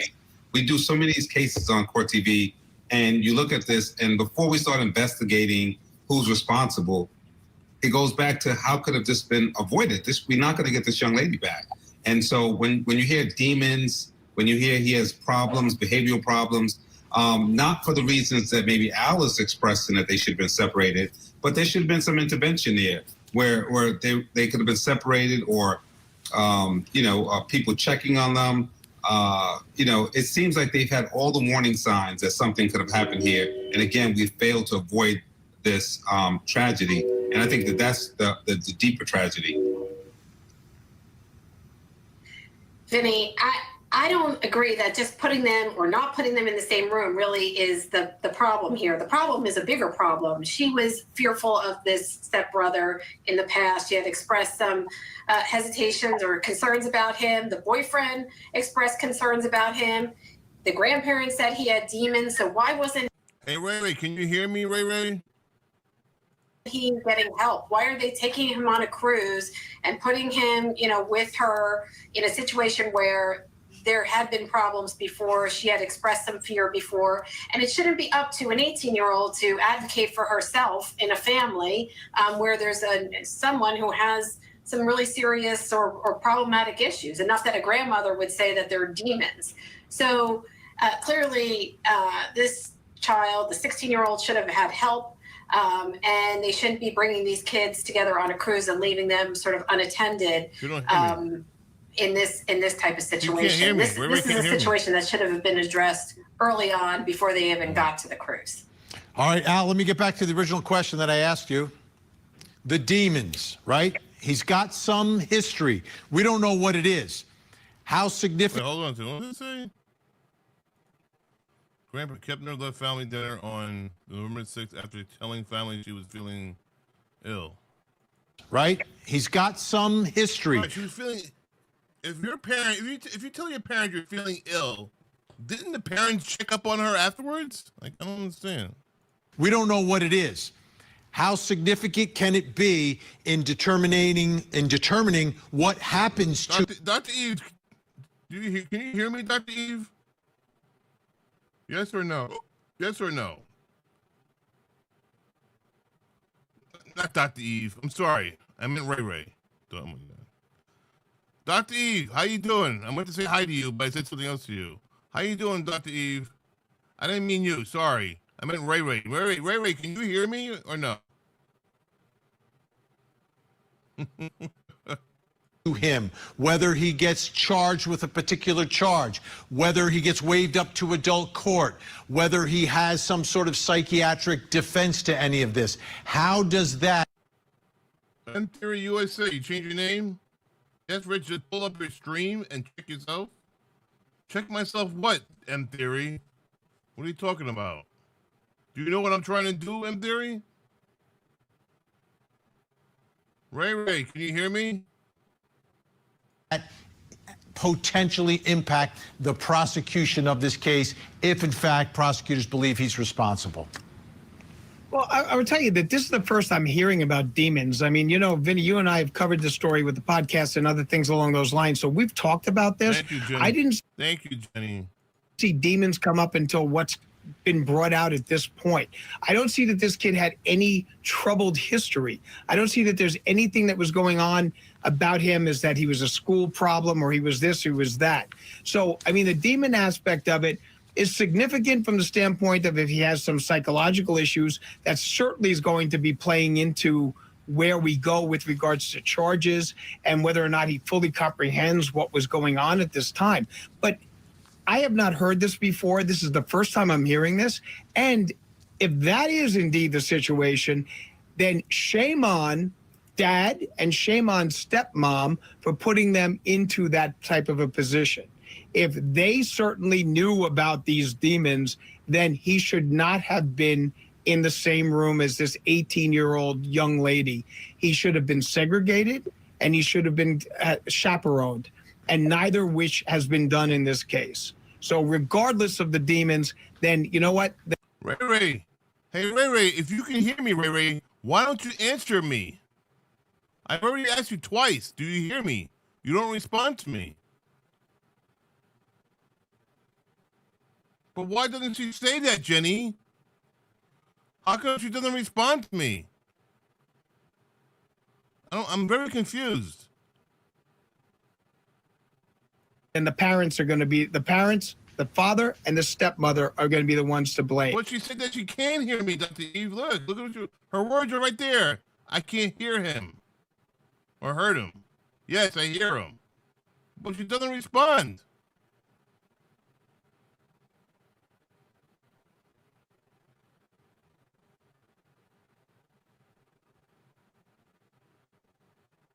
Turn what down? But she's not responding to me. I'm not confused, Cat Randall. All right? I'm not confused. I'm very smart. I'm very intelligent. Trust me.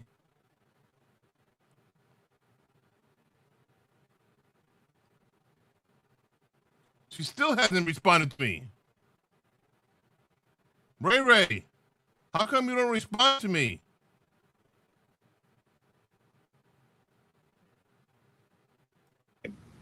All right, everyone's staying where they are. Go ahead, Darnell. You have about 15 seconds. Yeah, in every state, there's a different code, but in Connecticut, we normally will request what they call a 5456D, which is an evaluation. So because that was raised, I would think the defense attorney will ask for an independent evaluation ordered by the court from the jump and see where it goes. Absolutely. And again, we're just getting reports that are getting word from court that he's a suspect. Can someone ask Ray Ray why she doesn't respond to me? Why won't she respond to me? Can someone ask her? She said that she can hear me, but she doesn't respond to me. Why is she lying to you guys?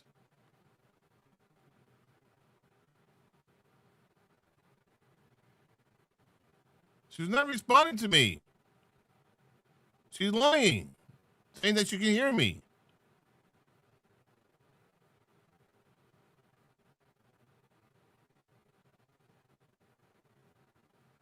That's true. That's awesome. No, it's not fucking awesome.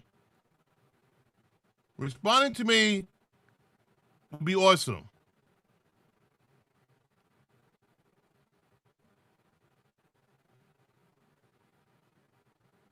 No, she didn't respond to me, Wild Dog. Nice try. I'm getting pissed off now. Now I'm getting pissed off.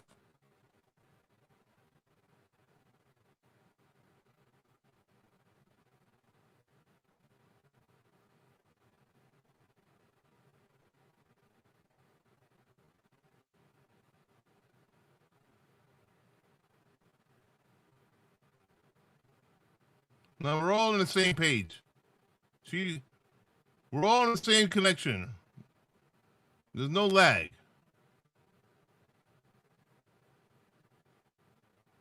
All right, thank you, Captain James, but I'm not asking you, Captain James. Sorry.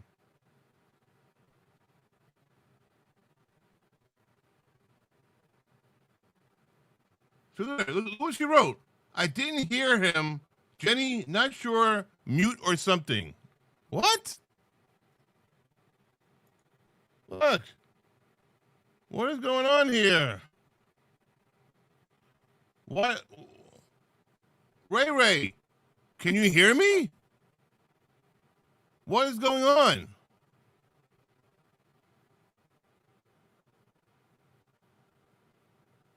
No, she didn't, wild dog. All right? She didn't fucking respond to me. She responded to the people in the chat, not me.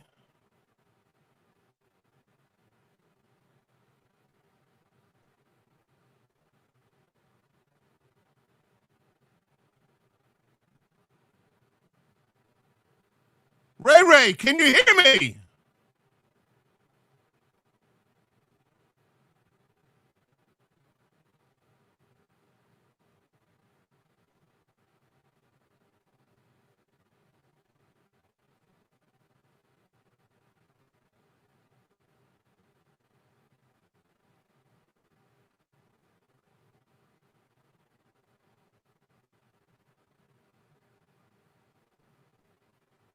But Ray, why are you not answering me, Ray, from earlier?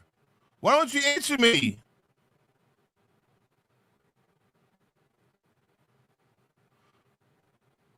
All right, let him dip out. I don't give a fuck, man.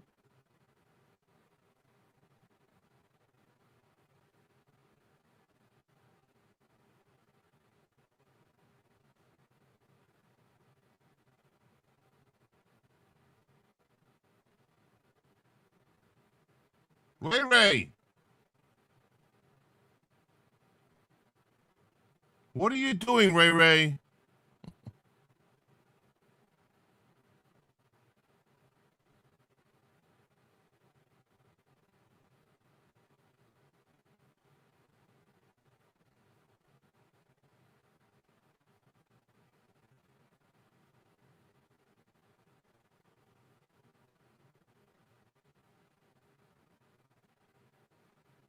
Ray, can you hear me?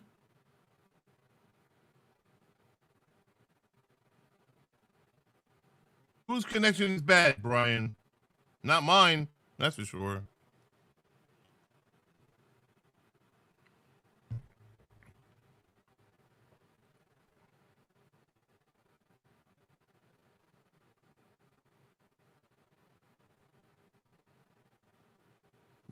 Ray, who are you referring to, me or the other person talking to you?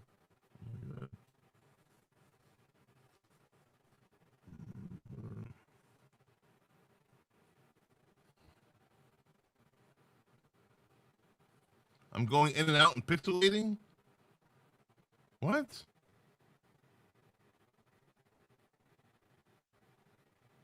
I don't know. Why is that happening?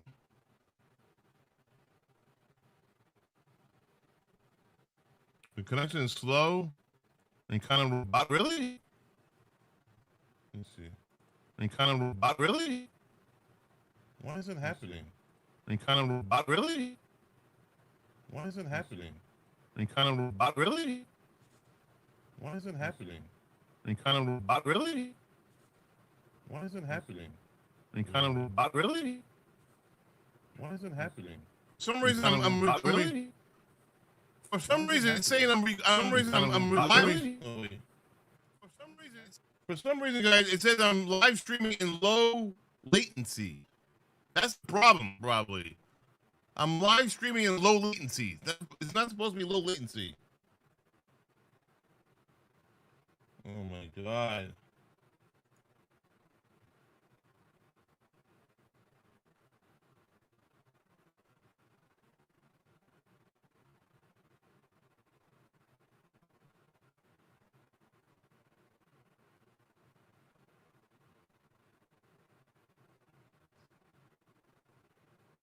Well, I gotta fix it tomorrow, I guess. I don't know why it's doing that. I don't know why it's doing that, guys.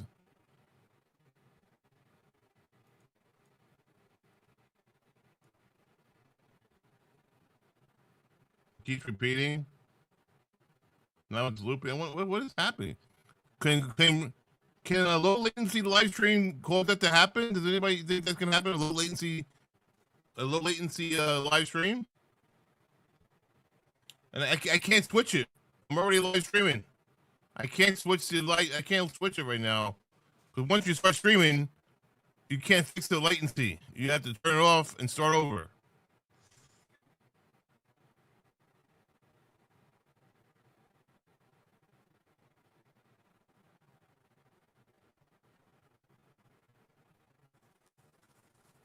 That's annoying.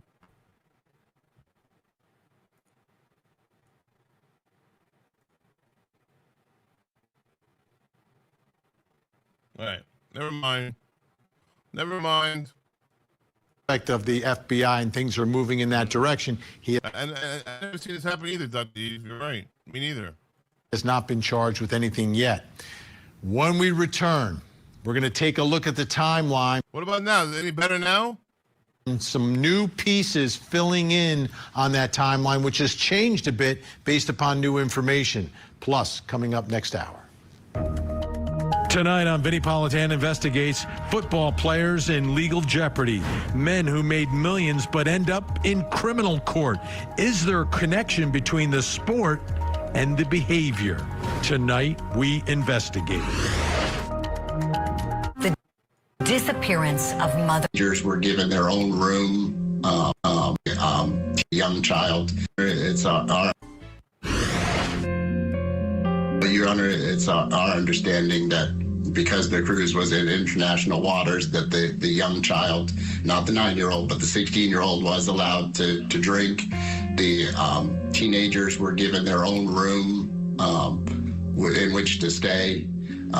Just a lot of circumstances that showed that the mother in this case was not exercising appropriate supervision over this child or the other child involved. That's part of the custody hearing that was taking place. Think about that. You know, Anna just dies, and now you're at a custody hearing fighting to keep your child or your children. And by the way, while you were on a cruise, a child who was under your care and custody is dead, and the other one is suspected in the killing. So it's going to be a difficult custody battle for her.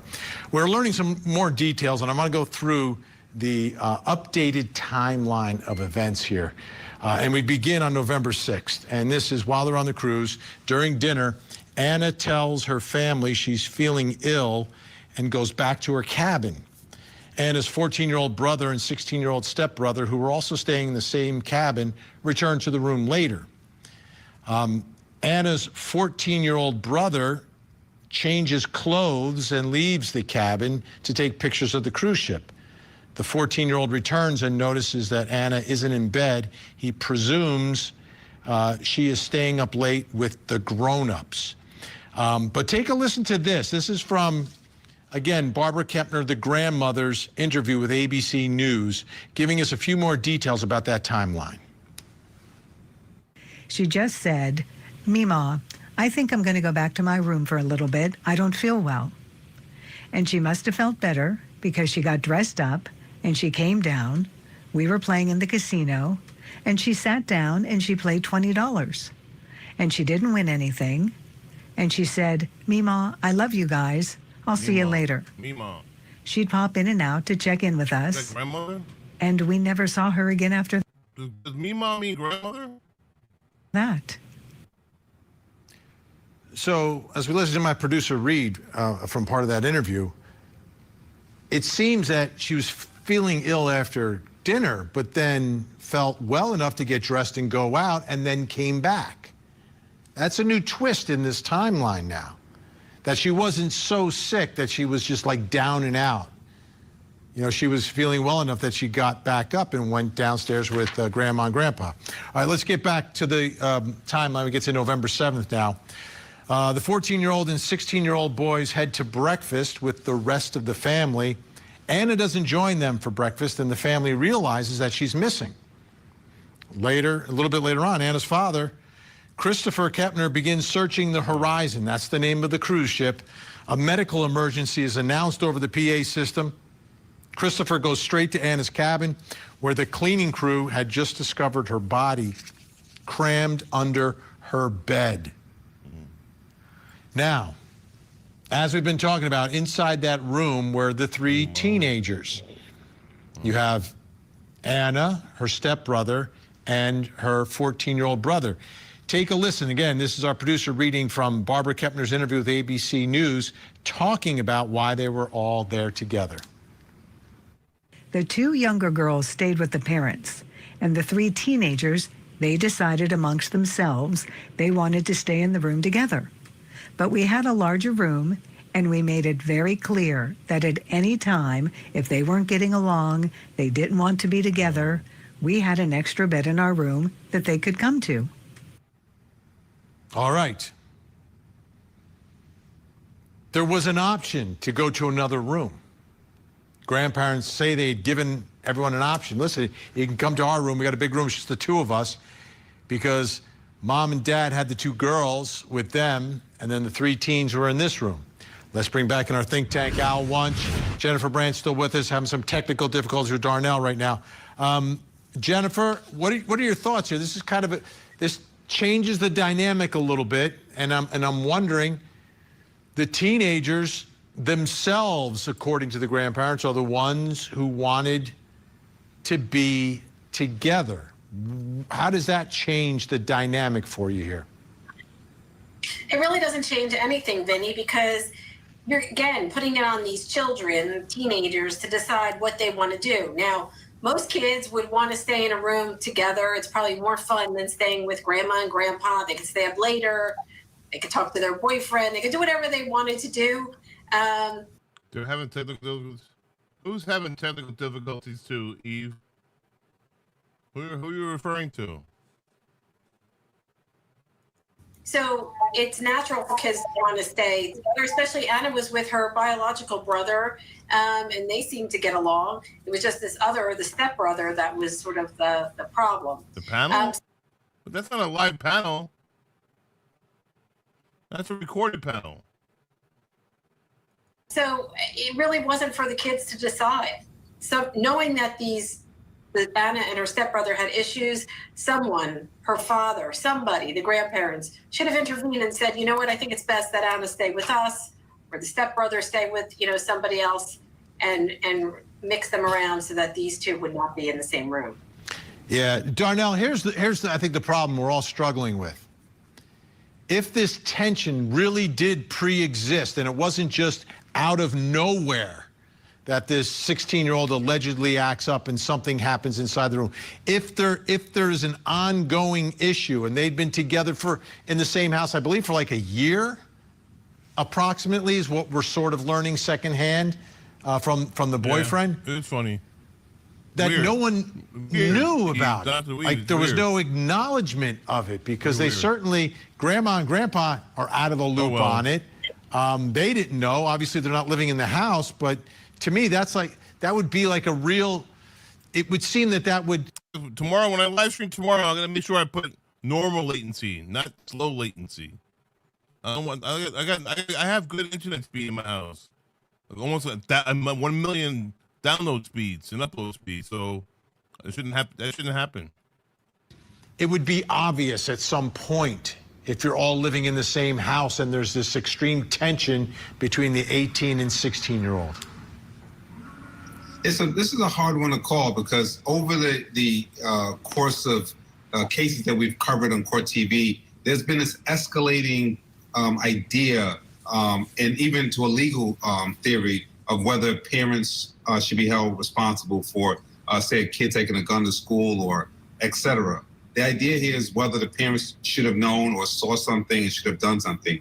Here you have grandparents, you have parents, step-parents, you have a blended family.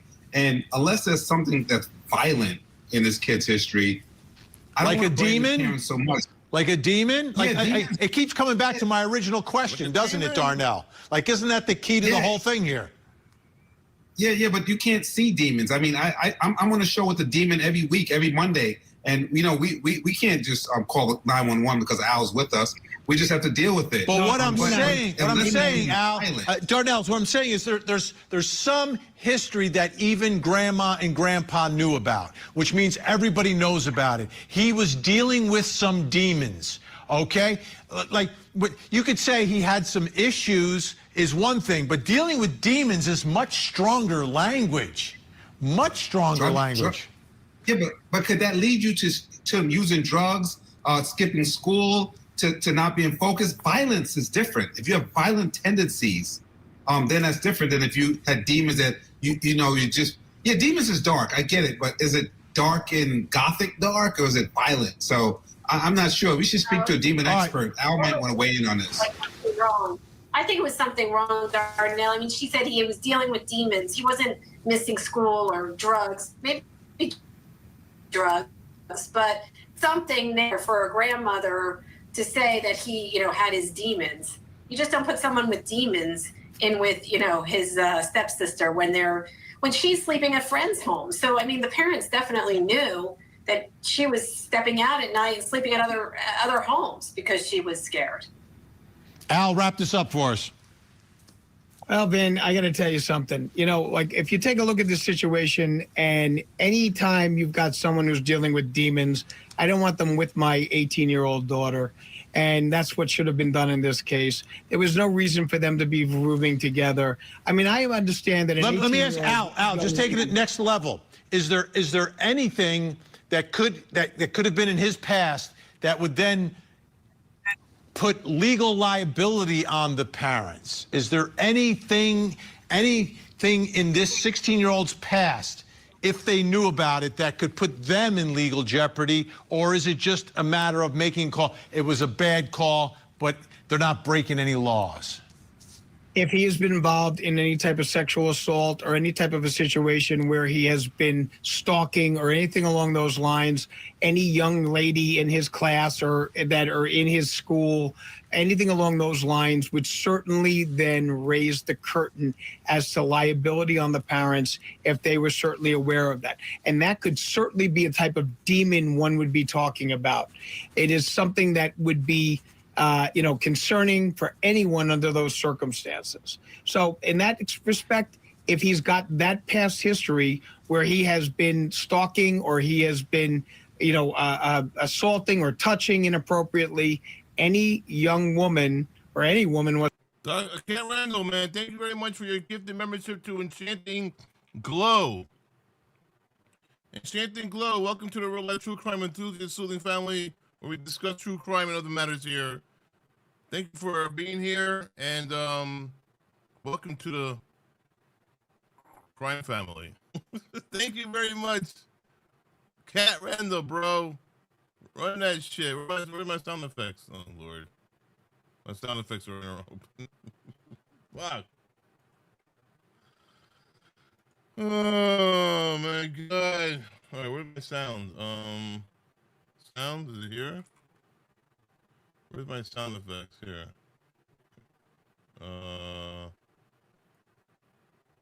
My favorites. Thank you, Andrew. Thank you, Cat Randall. I appreciate that.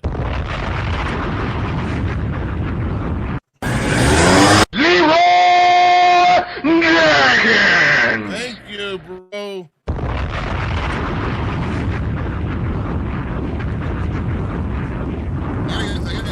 Do I have a Cat Randall? Do I have a sound effect that you like or no? I forgot. Is there a sound effect that you want me to play when you donate or no? Whatsoever, older or younger, that would be the demon that would, to me, say that there's a problem here and they should have been checked. All right. Think Tank staying with us. Again, 16-year-old has not been charged with anything. When we come back, there she is, Ashley Buzzard, speaking for the first time when we can hear her. She made a recording. I'm going to play it for you. It's quite eye-opening. That's next. Do you guys want to hear that? Do you guys want to hear anything from this woman? The audio recording of Ashley Buzzard? Have you guys been following that case or no? Let me know. Through less buying or reporting by home.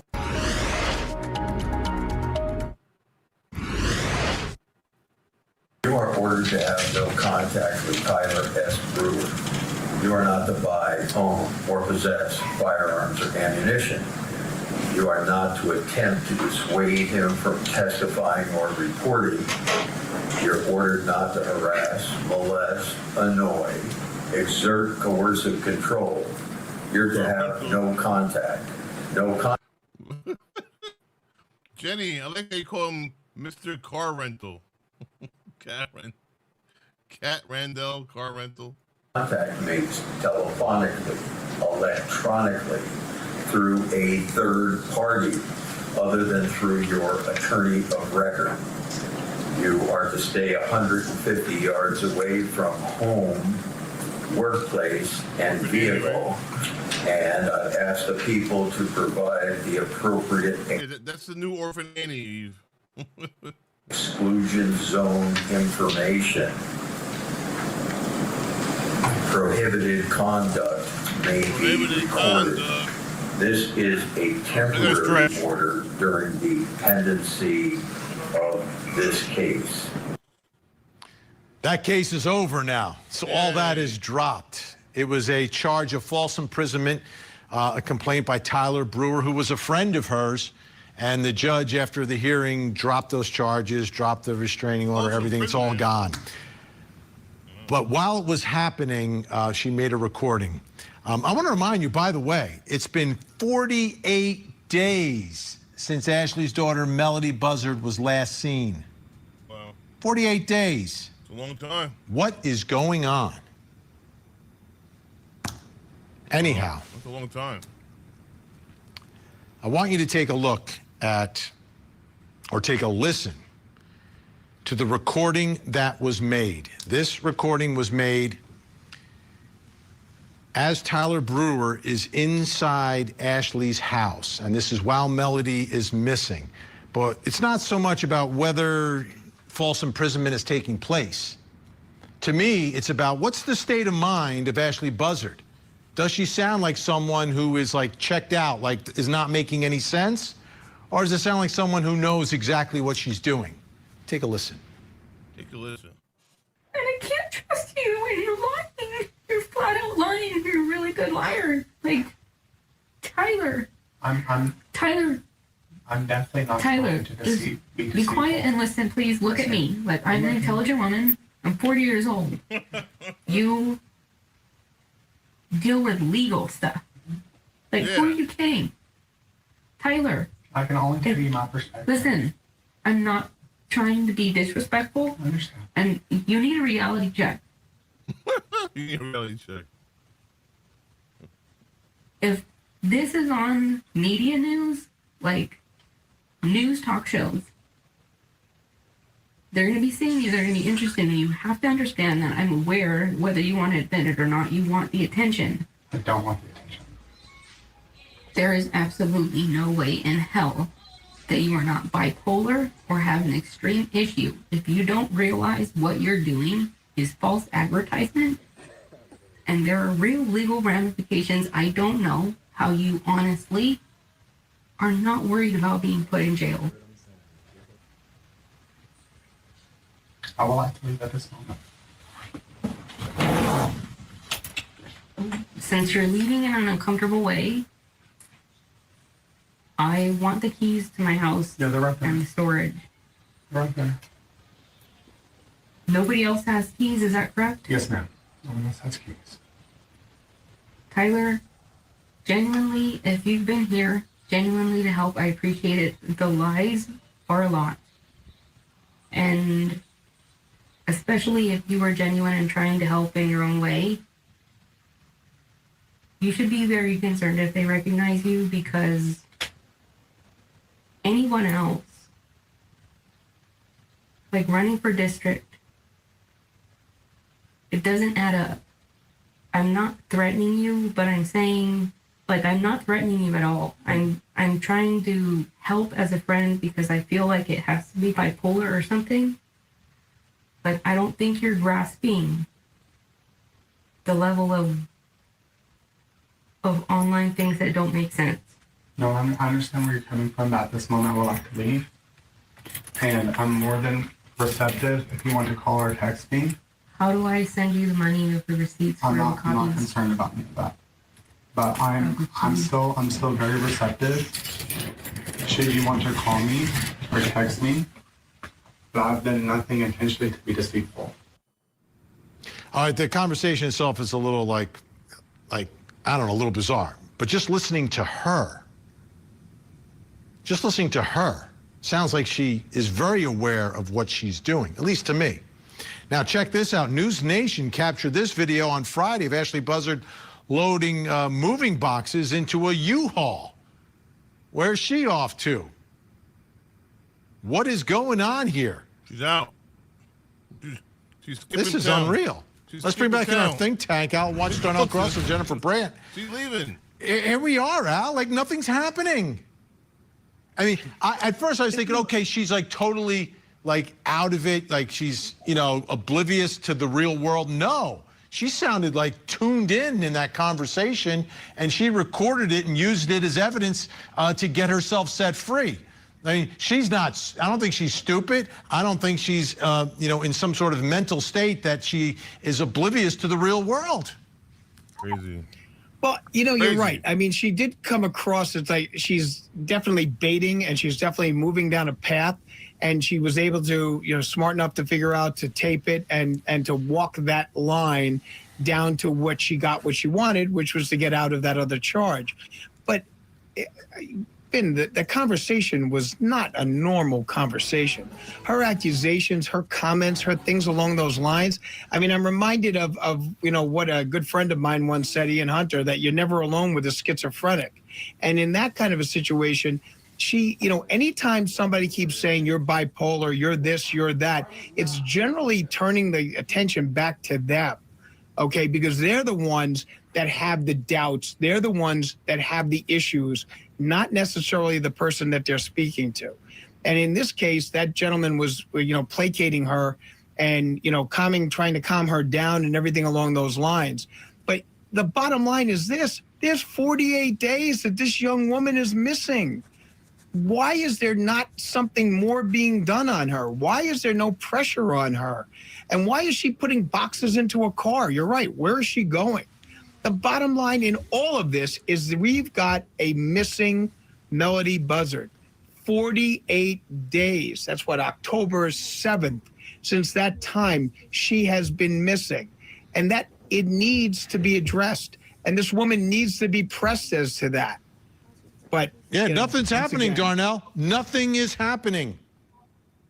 Yeah, so that's my thought. My thought when we first broke the segment, my first question was, yeah, cute, the false imprisonment stuff, nonsense. Where's Melody? And that was my thought. And so what we find is that in law enforcement, we have the same old toolbox, and we pull the same old tools out of them. So if the real charge is going to be murder, until you get enough evidence for that, we've seen them pick people up on less crime. So that false imprisonment was supposed to be buying them time to see if they can keep her in custody on something, and it's falling apart because there's nothing happening connecting her to missing Melody Buzzard. So I think that's where we should be looking. So this was no real victory. That was just a ploy anyway. Those weren't real charges. So I don't give her credit for being super smart. I'm with Al. Usually it's the psychiatric one trying to diagnose everyone else. All right, Jennifer Brandt, I have a very specific question for you. Is there any way to have someone appointed on her behalf, an advocate to represent her? Like, no one is representing the interests of Melody. Yeah, of Melody. Yeah, absolutely. I mean, they do that in family court all the time, having a guardian ad litem or somebody like that who is there to represent the child, to speak on behalf of a child and to advocate for a child, and doesn't, you know, is not hired by the parents, is appointed by the court. How do we get the ball rolling on that, though? How do you get the ball rolling? How does that start? It's usually a judge who does that. But the problem is, Vinny, is that there's no child here. The first step here is to locate this child. Before she can have a voice in court, there's no one there. No one to even for an advocate for a guardian to speak with. So I agree with Darnell and Al. We need to focus on finding the child. Law enforcement should be focused on finding the child. The courts should be questioning, where is the child? Family services should be looking for her.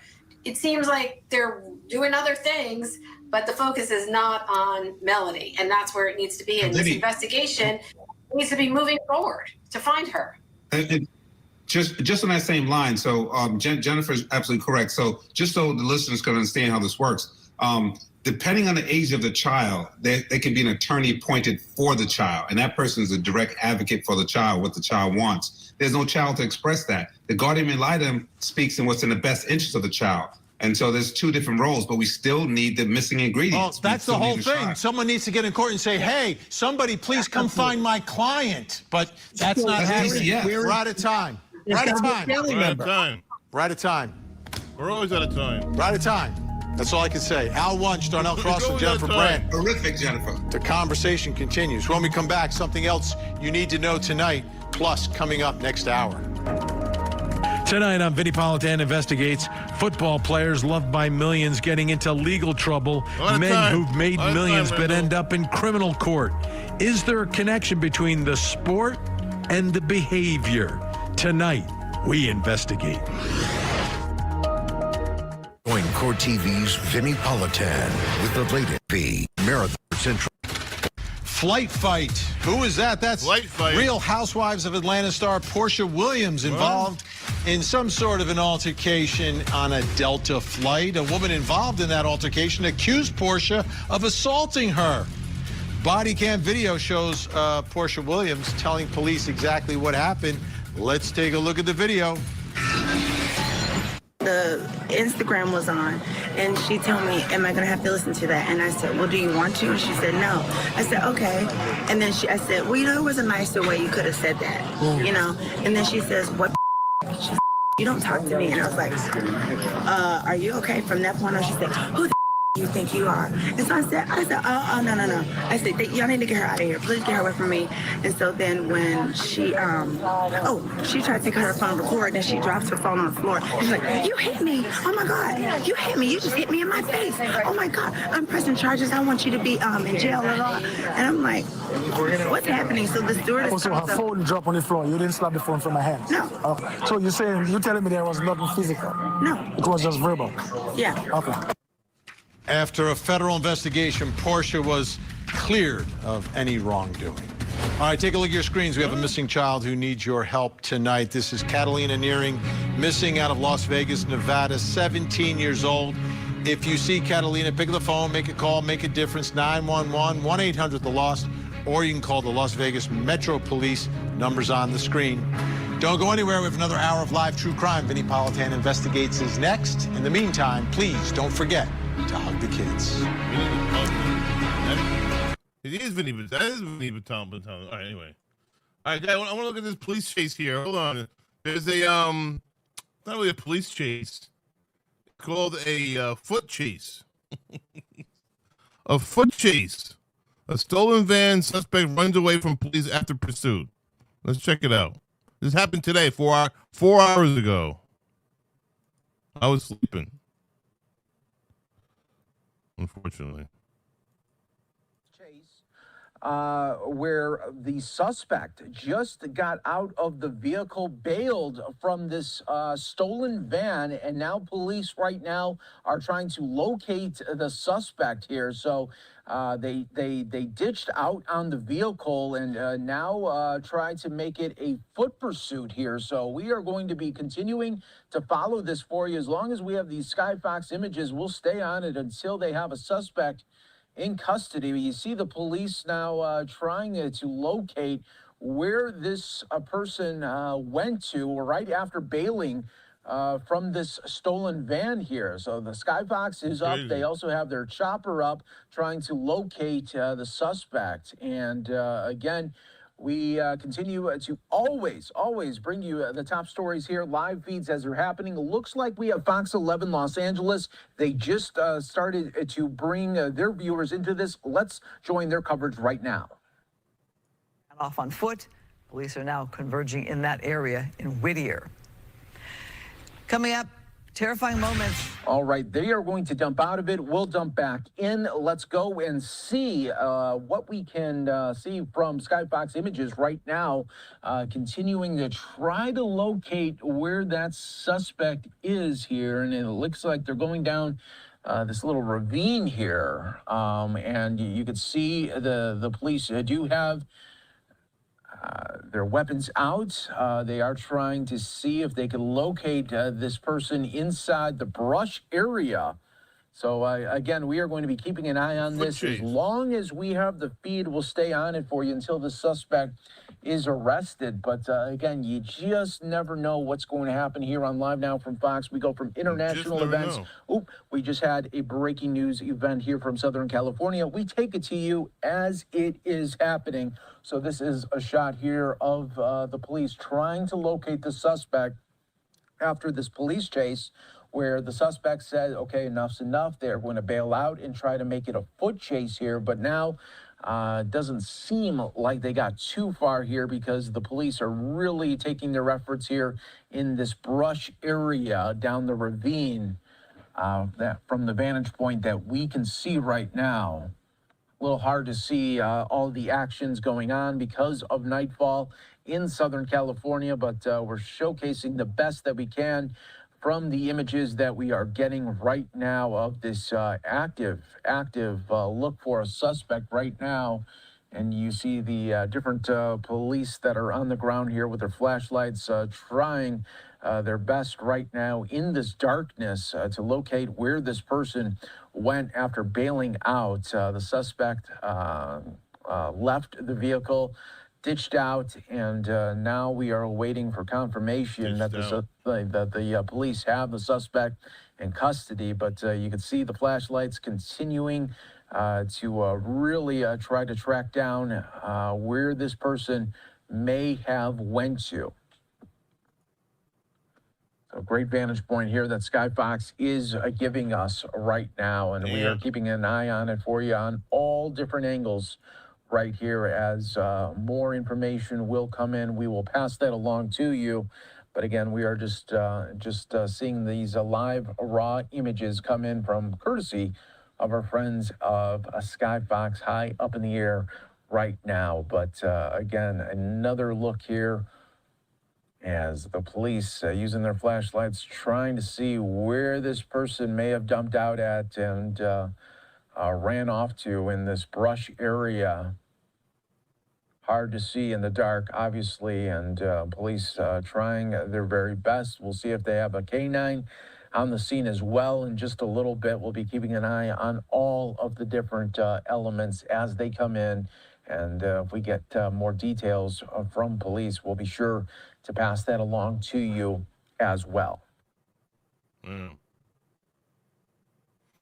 We're bringing that in as we just got it, and now we want to again showcase that to you. But this happening right now, this active look here of the suspect right now. The search continues as we bring all of these elements in for you right here on Live Now from Fox. But we're just going to put up a 2-box right now showing you the live images, but also what happened moments ago as well. So let's bring that to you right here on Live Now from Fox, and you can see just moments ago how this police chase looked. Sky Fox images showing you that van right there, the suspect leading the police on this chase in Southern California, and you can see the suspect taking that exit and going at a high rate of speed after that exit onto the side streets right there, and passing some vehicles, but then also seeing that there was traffic ahead at that red light. The suspect says, all right, enough's enough. Suspect did not even put that van in park. We'll show that to you again, that moment, but you saw the suspect ditch out there. Let's just rewind the tape just a moment ago so you can see what happened there as, we're going back just a little bit ago. We could see, okay, the suspect sees the red light. Okay, there's traffic, going to get out, ditches out, and that vehicle continues on and hits the car in front. And that suspect just continues on their way and then gets lost. Let's take you out live full right now. You can see some of the Hi, Sky Blue. How you doing? aftermath of that chase, where it ended up near that intersection. And now this is how far the search is right now in this brush area that police are really centering a lot of their attention on as this chase has now taken a different scene, as from a vehicle chase to a foot chase, and now a try to locate of a suspect that they feel is somewhere in this area right now. Oh, man. I'm not going to find it. I want to fast forward. You can see more police checking out live in the like and trying to put the demands out here for that suspect just to give up and finally come to terms with that they are going to be arrested here in just moments. But so far, we haven't seen any progress being made as of yet. We'll be keeping an eye on all of it for you, though, on Live Now from Fox.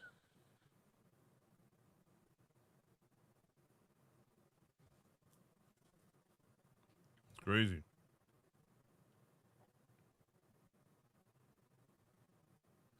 All right. Just in case, folks, if you're just joining us on Live Now from Fox, I do want to show you what it looked like the moment the suspect said, okay, I got to get out of this vehicle and make a run for it. So we're in a double box right now. Moments ago, top left here, you can see that suspect leading police on this chase. And we were thinking, okay, maybe just how long could this go? You just never know.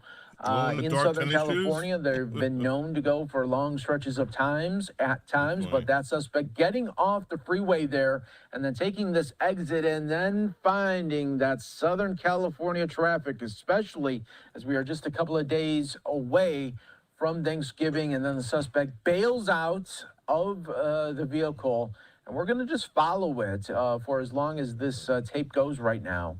And you can see that suspect take the sidewalks and just make a run for it.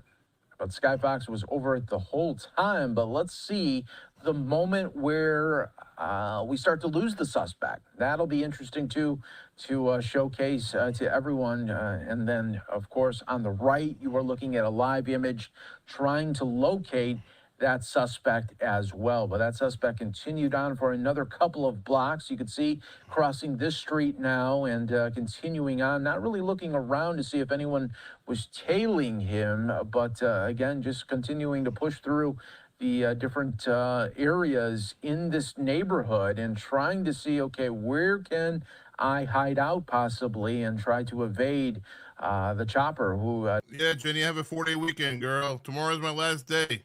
Yeah, 4-day weekend.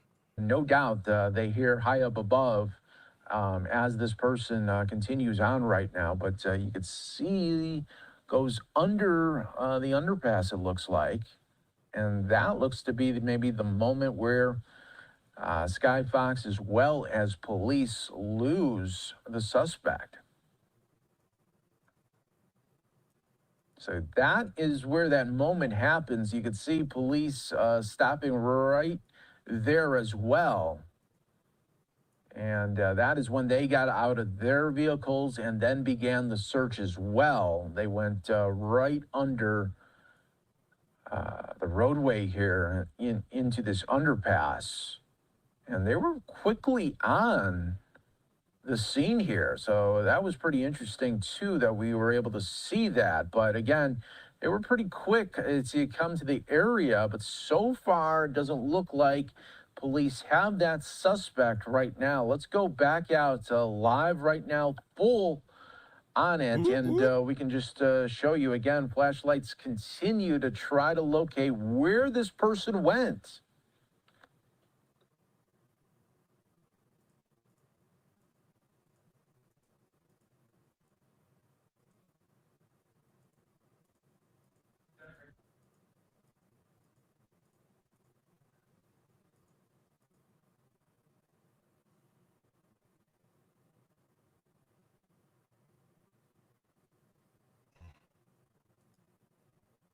All right, They it looks lost him. like Sky Fox has Oh, they got him. found They found him. the individual here. That Wow. you can see that suspect I'm shocked. on their knees with the hands behind the back. So great job by law enforcement. Sky Fox able to find it as well.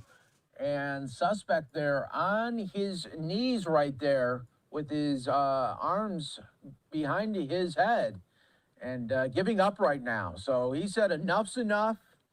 The chase is over, the foot chase is over, and now the search is over as well. So great job by law enforcement again to find this individual that ditched out for the last moments of freedom for this individual this evening. But great shot there of Sky Fox showcasing the end result of this police chase. And now we'll just wait to see when police come and put this individual in cuffs. Wow. All right, looks like they might be coming a little bit closer now. We do have that, looks to be like a laser in the area as well. And yeah, now here comes law enforcement. They have the looks here and they are doing the commands for the suspect. All right, so the suspect now going to be in cuffs, listening to the demands of the officers. But we brought it again to you all right here on Live Now from Fox as it was happening. And right there, suspect now under arrest there. So great job by law enforcement. Got him. All right, cruise ship death. And the grandparents speak out. The grandparents of the cruise ship death speak out. Let me hear what the grandparents say. Another top story we are continuing to follow as a stepbrother is now I'm going to get off in the death investigation of an 18-year-old high school student who died on a Carnival cruise ship. Let's be joined right now by Madison Scarpino in Atlanta with the latest on this mystery. What more can you tell us? What's the next step in this process? Hey, Andy Mac. Well, yeah, the 16-year-old stepbrother was sharing a cruise cabin with the victim, Anna Kepner, and that's also where her body was found. Well, in an interview with ABC News, Anna's grandparents say that the FBI told them she died from asphyxiation. And the grandparents, who were also on the family cruise, say the FBI is exploring the possibility it was caused by a so-called bar hold, which is a type of chokehold with an arm around the neck. But investigators and the medical examiner are staying quiet right now. ABC asked the grandparents if they think the stepbrother had anything to do with Anna's death, and here's what they say. I mean, he was in a room with her. He was the only one seen coming and going. So I can't accuse him because I don't know what happened in that room, but the summation would be that he did something. The grandmother also saying the stepson told her he did not remember what happened the night of Anna's death. And she also says that he was a, quote, emotional mess while interviewing with the FBI. We learned through a court motion filed last week in the stepmom's custody case that her teen son is considered to be a suspect in Anna's death, and he could soon be facing charges. Now, this all comes after a housekeeper discovered the cheerleader's lifeless body shoved under a bed in the cabin earlier this month, reportedly wrapped in a blanket and covered by life jackets. Cruise ships are loaded with cameras. They have cameras everywhere. We may not have cameras in the room, but we're going to know the time of death. We're going to know who was with her at the death. And we have reached out to the attorneys for both Anna's stepmother and her father and are waiting to hear back. Back to you. All right, thank you so much. And obviously, one of the main questions that I think about is just jurisdiction, because this cruise ship is traveling through different waters, to different ports. Can you give us some insight into that? Who has potential authority if there are charges brought or anything happens?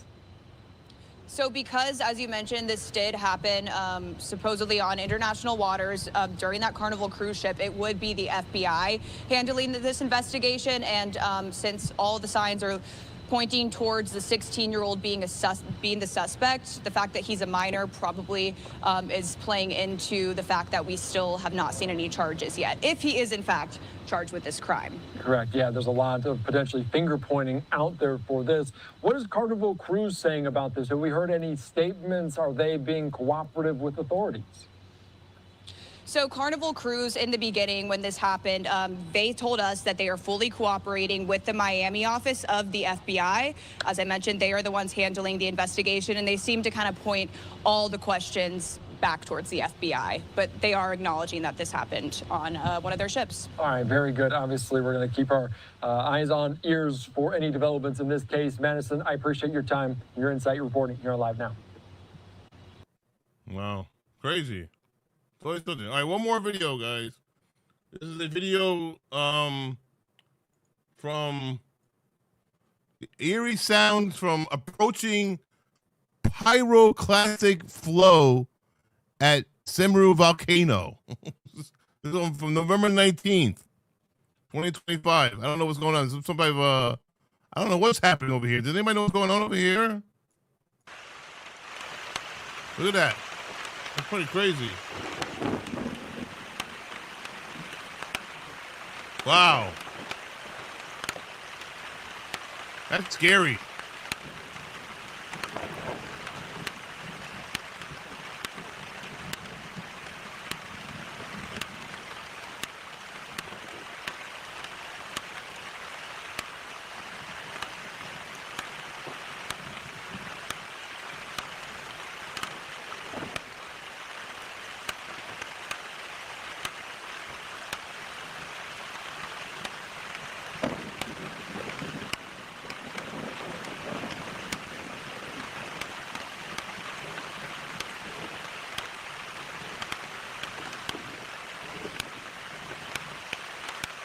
Isn't that crazy, guys? Look at that thing. I've never seen anything like that. Wow. It looks still three-dimensional.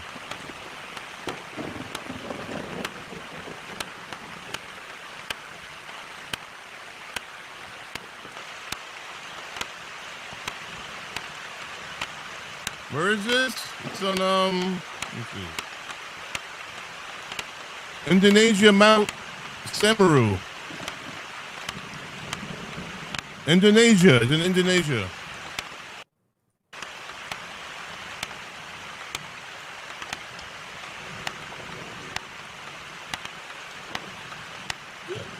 Excuse me.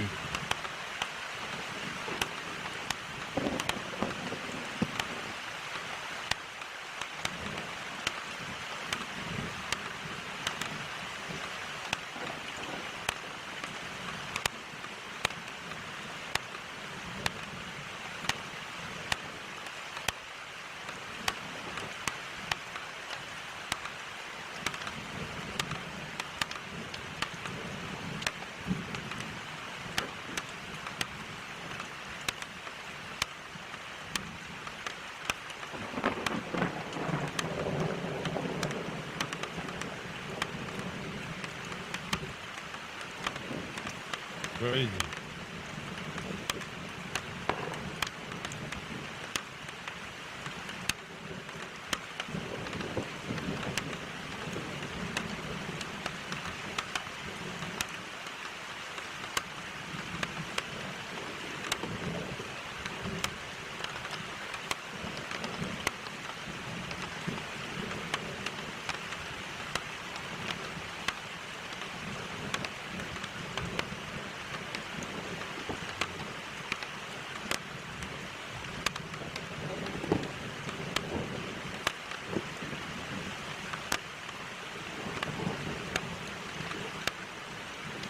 Wow. Pretty cool, right? I'm fast forwarding a little bit.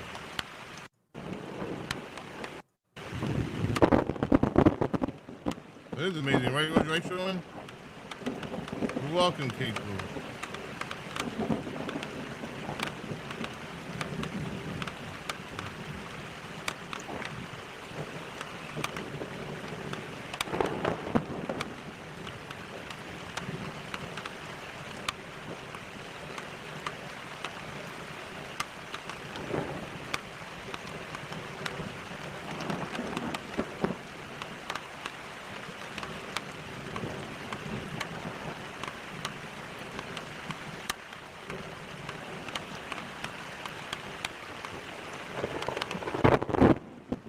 Crazy, right?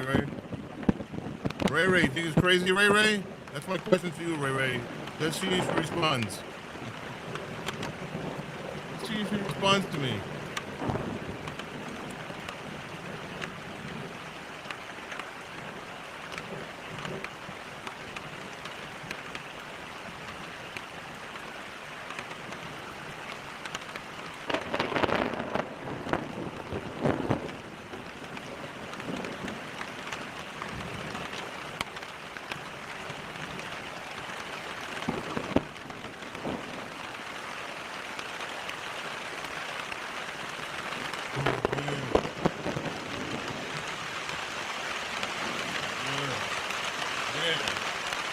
Down.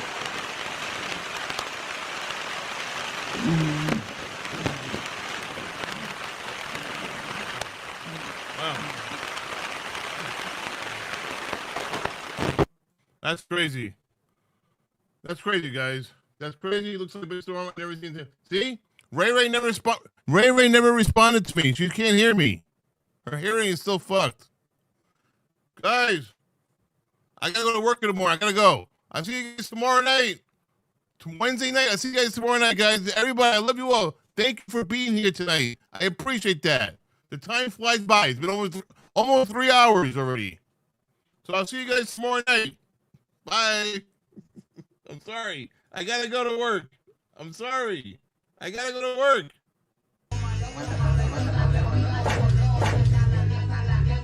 Cachetote, vale. Ay, qué chulada.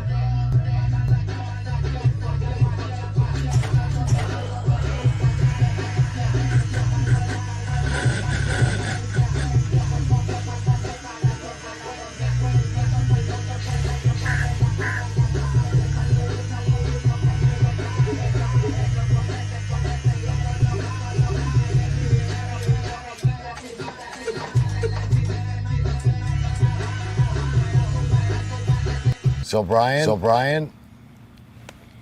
Let me have you, Brian.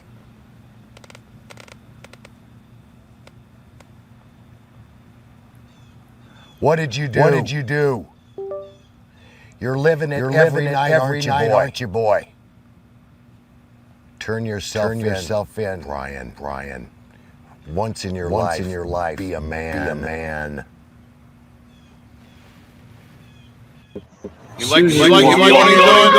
Whoa!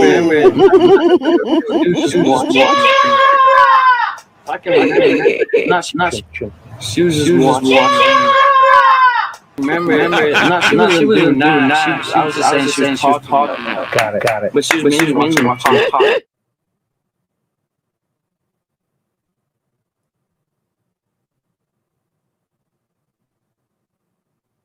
She was young. She was beautiful.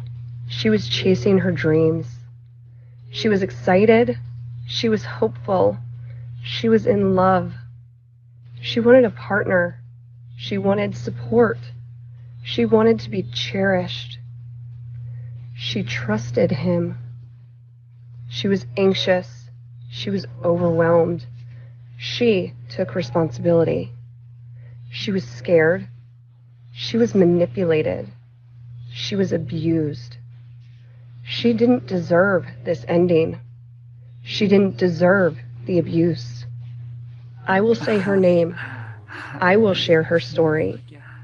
I will spread awareness. And I will use my voice because hers was silenced. Her life was stolen, but her legacy will live.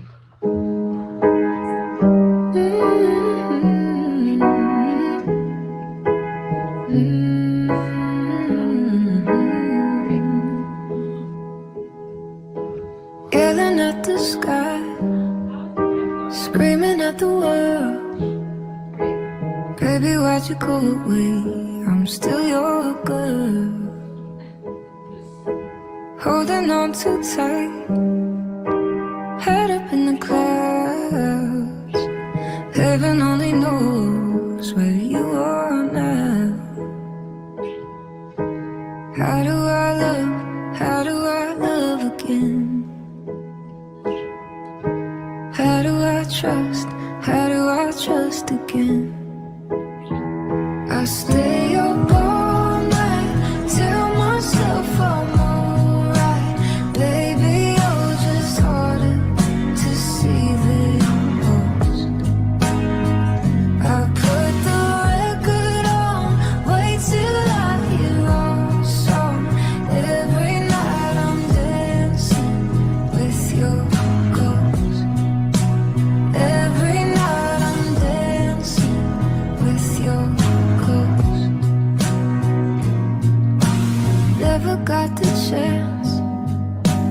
say your last goodbye. I gotta move on, but it hurts to try. How do I love again? How do I trust again? I stay up all night, tell myself I'm alright. Baby, you're just harder to see than most. I put the record on, wait till I hear our song.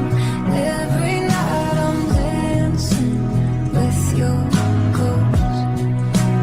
Every night I'm dancing with your ghost. How do I love again? How do I trust again? I stay up all night, tell myself I'm alright. Baby, you're just harder to see than most. I put the record on, wait till I hear our song. Every night I'm dancing with your ghost. Every night I'm dancing with your ghost. Every night I'm dancing with your ghost. Her blonde hair fell around her like a halo. She was an upstate New York angel without wings. Her smile shone brighter than a morning sunrise. Her laughter put the songbbird's voice to shame. When you see a butterfly over a weeping willow tree, or a rainbow, or a wildfire on a grassy mountain peak, she's home with Mother Nature, yes she is. In the heaven on this earth, that's where she lives. That's where she lives, that's where she lives. That's where she lives. That's where she lives. God, for me, it's how nice you are for me. Oh my gosh, it's how much you make me laugh. It's how hard you always laugh for me. Okay, go. It's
Yeah.